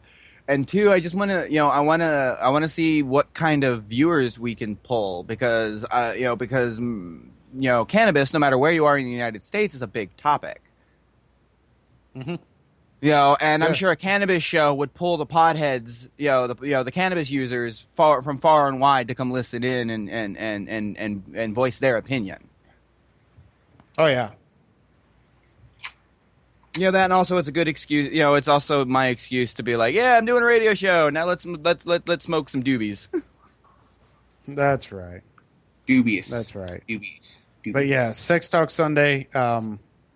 It says season 4 on it. That's going to be changed here. The picture on it, but I've got 9 through 35. I'm sorry, I take that back. 9 through 35. And you can just listen to all of them. It is, some of them are, most of them are 45 minutes long. We expanded to the 3 hour, and then the rest of them are like, you know, I've got 60 minutes long, 88 minutes long, whatever. But it's just good. It's fun. It's funny. My biggest goal is to make people laugh and make it comfortable to talk about sex a little bit more often. Sex shouldn't be so taboo. Yeah, because sex has turned very taboo. Not a lot of people like to talk about it. And it's like, come on now, in the day and age we live in, sex sells. Why are people shying away from sex like it's this taboo thing where it's everywhere nowadays? And Dean, I was gonna ask you something, since this is kind of like a mock, staff meeting. Honestly, it is. Mm-hmm. Yeah. Benny here has a couple terabyte drive. I think 1 or 2 terabyte drive. He's sitting on right now, not doing anything with. And our biggest worry right now here at EXIT92 is after this deal runs out and we go back to the 3 hour, what's going to happen to all the 3 hour and over shows, and what's going to happen to all the overage? Because once we go back to the 3 hour package, our amount of time that we have for backup is going to go from 1,500 to 500 hours. Right. What's going to happen is you have 14 days to just start deleting and saving your shows. Otherwise, yeah, that's what's going to happen. And if you do that, Spreaker will do it for you. I'm back. Okay. So we're going to have to figure out how to transfer all these files, because it's going to take me a while to download them all and archive them all. Would you mind if Benny downloaded your shows as well to kind of try and archive them? Oh, no, not at all. Not at all. I want to make sure it's cool with you, because it's your shows. He would just be archiving them for us. I'm the archiver. Right. Yeah. No, not at all. Not at all. Go right ahead, because that's exactly what's going to happen. You have 14 days to start deleting shows, or Spreaker does it for you to get you to your 500-hour limit. Okay. I guess I'm going to have to start downloading a fuck ton of shows. Okay, so let me know. Yeah, me and Benny are going to have to get together. I'm going to start going through a list of each show, and we're going to download the ones we want. And then after you've downloaded them, I'm going to go through and start deleting old ones. So okay, well, if you make a notepad file with all the links to the shows that you want downloaded, so it's just easier for me to get to them and download them, that would work great. That's what I'll do. I'll actually probably get started on that tomorrow and just start going through all the shows, all the old shows. By the way, good to see Lyndall Williams in the chat room. I don't know who that is, but thanks for tuning Lucius, in. Butter Toast guy. Oh, Butter Toast guy. Butter Toast! Also, about Tuesday. Yes. I don't know how this is going to work. What you mean? Because now that my days off have been switched, it's gonna it might mess up my Tuesday show. Well, if you have to change stuff, that's fine. You know what I mean? We'll figure it out. Because the way it's looking right now, my family is going to be over here Tuesday, and I don't know if it's going to be a good idea to have all the people over at my house to do the live show or to do the live jam session. Well, what other days do you got off? You've got Saturday and Tuesday. Saturday is your other day off. And Saturday I'm working, but I'm doing 8 to 5. Could we do something Saturday or Wednesday of next week, possibly? I might have to start doing my shows. Well, see, depending on when Mac or Dino Mac does his shows, because he was doing shows on Saturday, right? Yeah, I was Saturday night sometimes. I gotta fix that too. I'm gonna have to instead of doing live shows, I may have to start doing recorded shows for that, because Saturdays, especially when I go back home, I need Saturdays to be more family time than none. Like I could see if like we're not doing anything big, like going down there and doing a show, but you know I'm not going to have very much time home because after I get laid off here, I get laid off here this weekend or this week. Then I drive back to Missouri, be off a week or two, and then go back out to work. And then when I close on my house in Indiana, then I got to go and fuck. Dude, so much shit. That's You're fine. dealing with you're dealing with a clusterfuck, but a good clusterfuck because it's moving your life forward and making it better. Yeah, oh yeah. I can't wait for that 100 megs and 15 Oh, I'm megs jealous of on you the because I upload. only get 5 megs of download and like and less than a meg of upload. Yeah, I know that feeling because my house in Missouri, the best they can give me is 10 megs. That's still better than mine. You know that's the best they can give me. And when we did the Argus show, I think it was on EXIT92 radio. When we did the Argus show, that was awesome because my buddy he was pumping out. He's got the 50 megs. No, he's got the 100 megs. And it was just kick ass. Oh yeah, dude, with 100 megs, you're screaming. Oh yeah. And I'll be able to do better the pay-per-views live that way. When like I can just stream off of the WWE network and at the same time do a podcast on my laptop. It'll be way better. You're like I could die a happy man. Yeah. That way you can if you can't see the damn pay-per-view, at least you can listen to it for free right here on Spreaker.com. Good job. On EXIT92 radio. Yeah. But hey, you know, one thing you've got to watch out with that, man, is they will hop on your ass quick about that shit. What's that? You know, Vince. Honestly, I know it sounds kind of boyish or whatever, but Vince doesn't play around with that shit. He finds out like people are doing shit like that, he will fucking sue. McMahon? Oh, great. That's awesome. We're talking about McMahon, right? Yeah. Oh, fuck. Yeah, you do not want to incur the wrath of Vic McMahon, or whatever the fuck his name is. Vincent Kennedy McMahon. Yeah, you don't want to piss off anybody with the name Kennedy. That's cool. He doesn't want to get me anywhere close near him because if I just get the smallest sample of DNA off his body, it's on. I'm setting him up for the biggest downfall he's ever seen. Before you know it, you see Vince McMahon on the news molesting little kids. Just saying. Oh, that'd be horrible.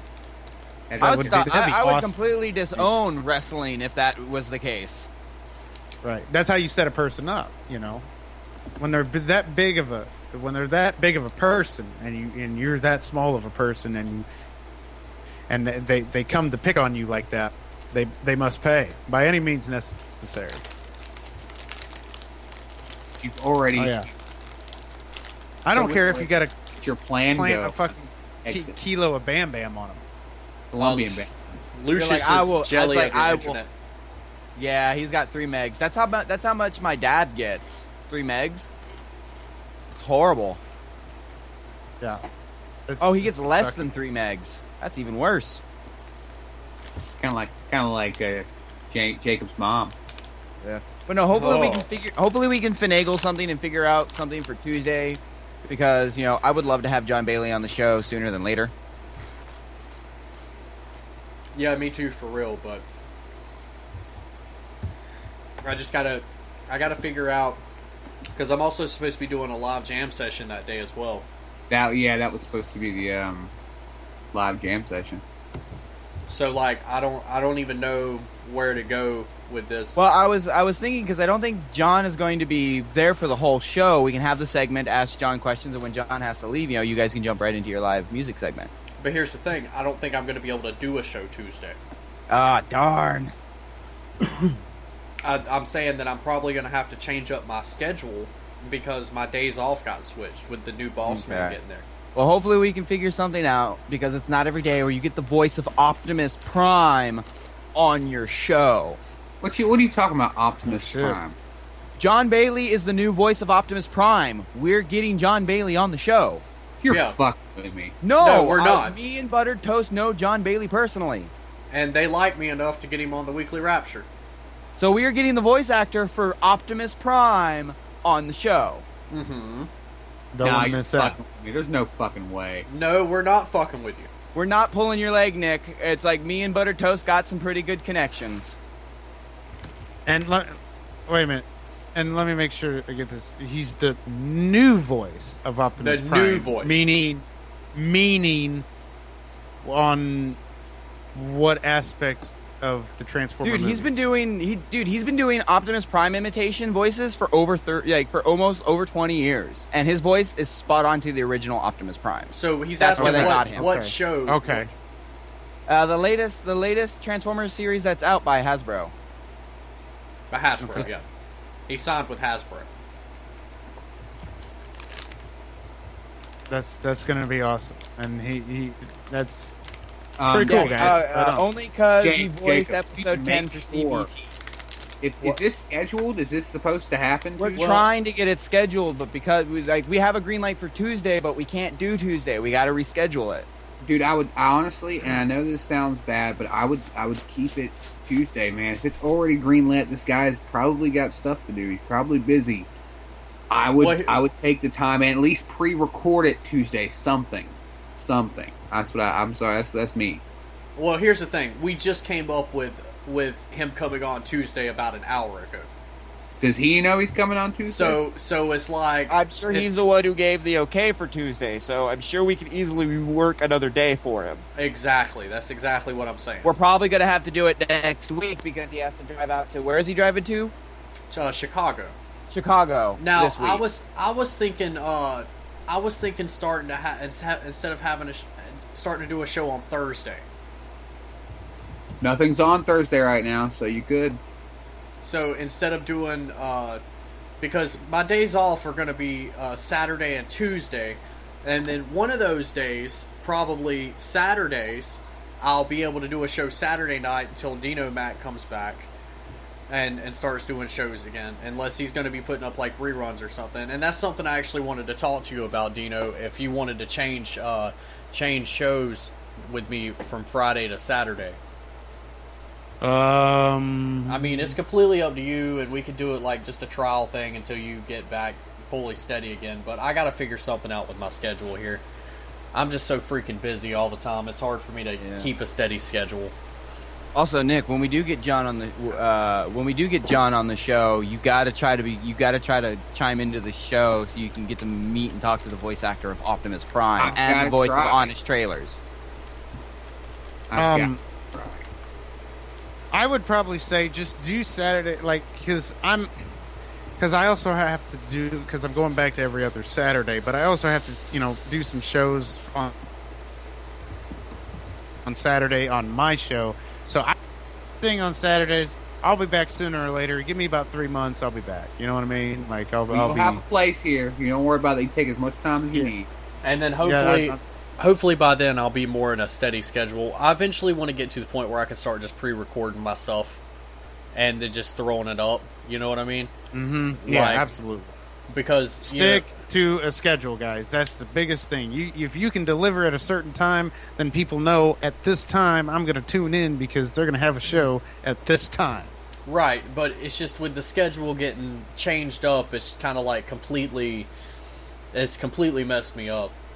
You know. It's derailing the schedule. It really is. And it wasn't my choice. It was our new boss man decided to come in and go on and make the schedule without even knowing what was going on. The new boss man who hadn't even started yet. Who hadn't even worked at the store yet. He comes in, he makes the schedule, doesn't even know what's going on. It's ridiculous. I don't think we should talk about this on air. Well, we're not mentioning any names. I'm not happy about that whole situation. That was very upsetting for me. I was pretty What's upsetting? It was upsetting. I've been running the market for the past 2 months now. Yeah. See, we work in a meat market together. Mac, we're butchers. meat cutter. Okay.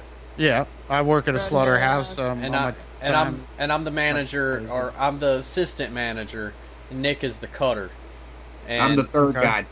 You know, and we've been without a market manager for the past 2 months, and I've been running the market. You know, I've been making the schedules, I've been doing everything that's required, and everything's been going great. You know, our STPs are down. You know, the sales to purchase.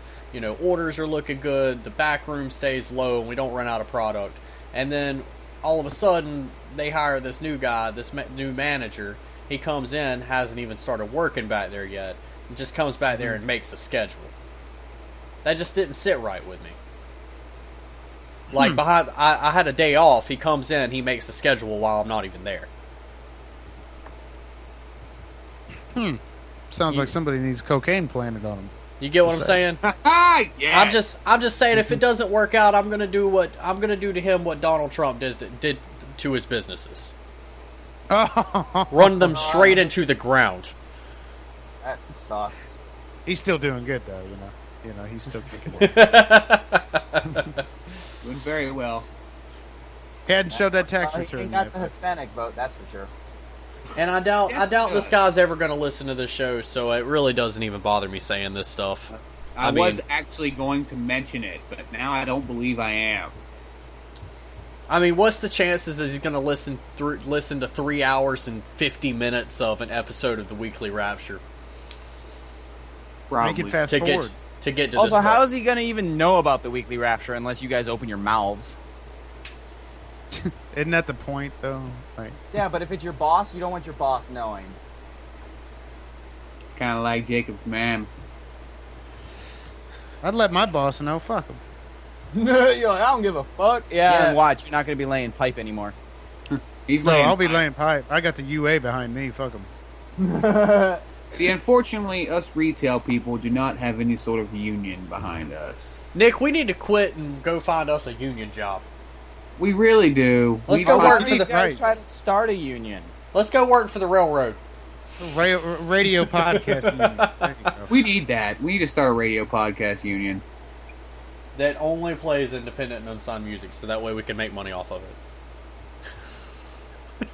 One day we will. But guys, it's reached 10 o'clock and I've got to jump off here. I would have been doing a show, you know, but since I'm not doing a show, I guess I'm just gonna let you guys keep going. And if y'all got time, Guys, keep going. No, we're not going to keep going. We're going to call it quits and play some happy trails here. I'm sure we've bored our listeners enough with our staff meeting. We've been going on for almost 4 hours now. I feel like it's about time to call it quits for tonight. I have thoroughly enjoyed this what was Weekly Rapture episode 18 turned into the EXIT92 staff meeting. Yes. We did get a guest on earlier, so it was still an episode of Weekly Rapture. Hold on, there's somebody in the chat room that just said something. Next Thursday, Linda Williams says sign him up. Oh no, he was asking for the John Bailey thing next Thursday. Yeah. Lucius wants to know if we can do it next Thursday, possibly. And it's a good Benny, possibility. after the show, stay around your Skype for a few minutes because I'm going to send you the first set of coordinates for our first downloads, if you care. Okie dokie, I will. Yeah, send me those. I'll get them and I'll start downloading them as soon as I can. Lendl is saying, "Keep going, Jake." Hans, he's wanting you to keep going. Make it 6 hours. Well, here's the thing: we only have an hour, 6 minutes, and 28 seconds left before it breaks into a new episode, and I have to be at work early in the morning, and I still need to make me some food because my tummy has the rumblies that only hands can satisfy.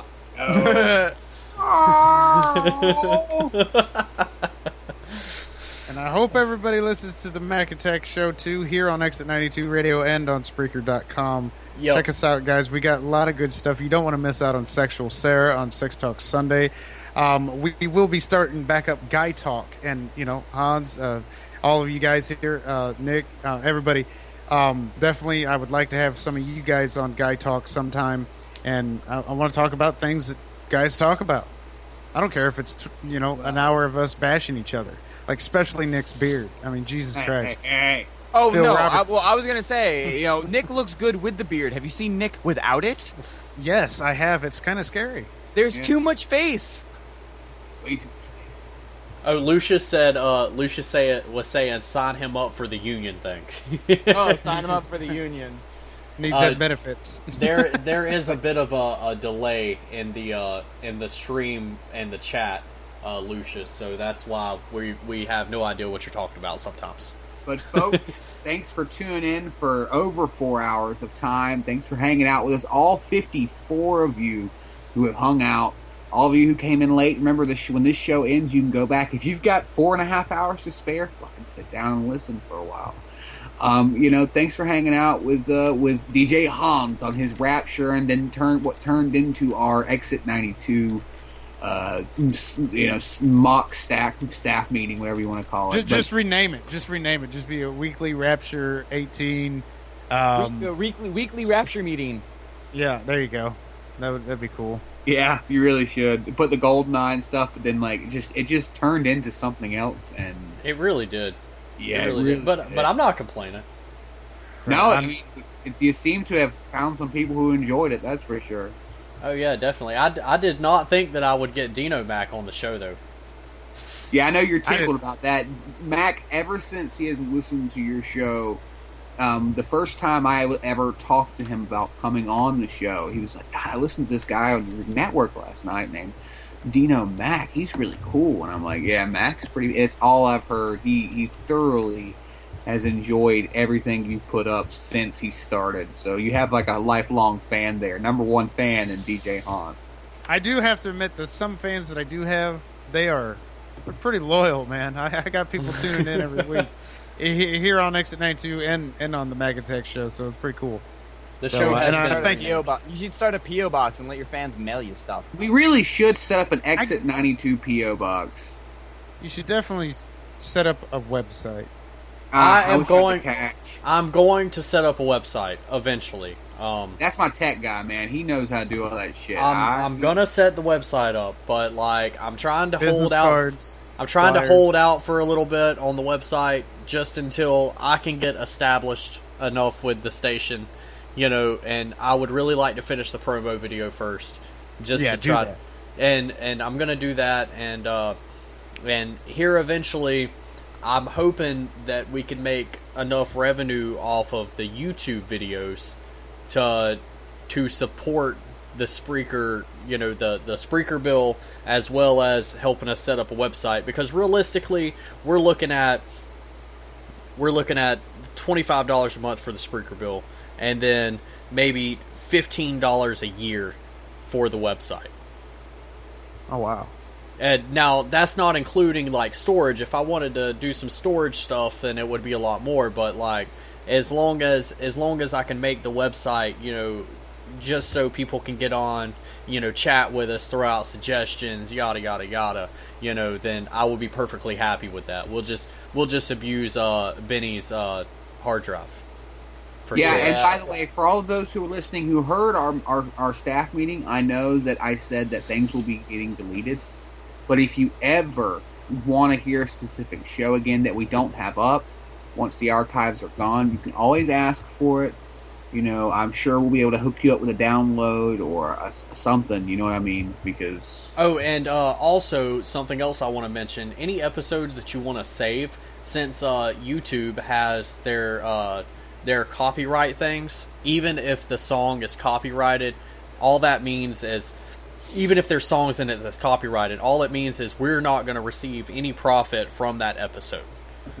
No matter how many views, it will be occupied with ads from the labels that the signed artists are in, and they'll receive all the profits from the stuff. So you can always go back and you can publish the episodes to YouTube to save them, and it's not going to delete it. Just throwing that out there. But no, we should probably get ready to say happy trails here in a bit. Oh yeah, I'm definitely ready to say happy trails. Thank you everyone who has listened to the show for tuning into Weekly Rapture episode 18. It was called With Analogstik and GoldenEye. Like, what the fuck GoldenEye? Are you seriously talking about that again? But now it is changed to With Analogstik EXIT92 staff meeting. And I really appreciate everybody who tuned in with us tonight, but we are getting ready to say happy trails. So if you are just now tuning in at the end of the show because you're a fucking dumbass and you should have tuned in earlier. Yeah, you're a dumbass. You're too late. You should have been here 4 hours ago. But we still love you. But in about 5 minutes after in about 5 minutes after the show is over, the show will be back up online, and you can go back to listen to any part that you have missed. And you can go back and check out our previous episodes. You can go and check out Dino Mac. I have all of these links that everybody can check out in the description of the video already.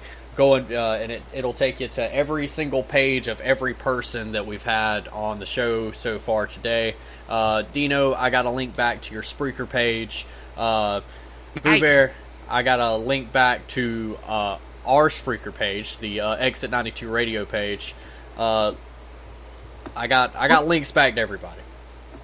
Nice, and last thing before we say happy trails, I agree with you, Lucius. Cat girls. Someday. Cat girls. Hopefully within the next 20 years. Well, with the experiments that have been approved in the United States now, with mixing human DNA with animals and whatnot, it's very possible. All good in the hood, bro. But either way, guys, we're gonna sing some happy trails now. So everybody say bye. Bye bye. Love you long time. Okay, bye bye. But here we go, ladies and gentlemen. We say happy trails, brought to you by DJ Hans and the Big Bad Boo Bear. Happy trails.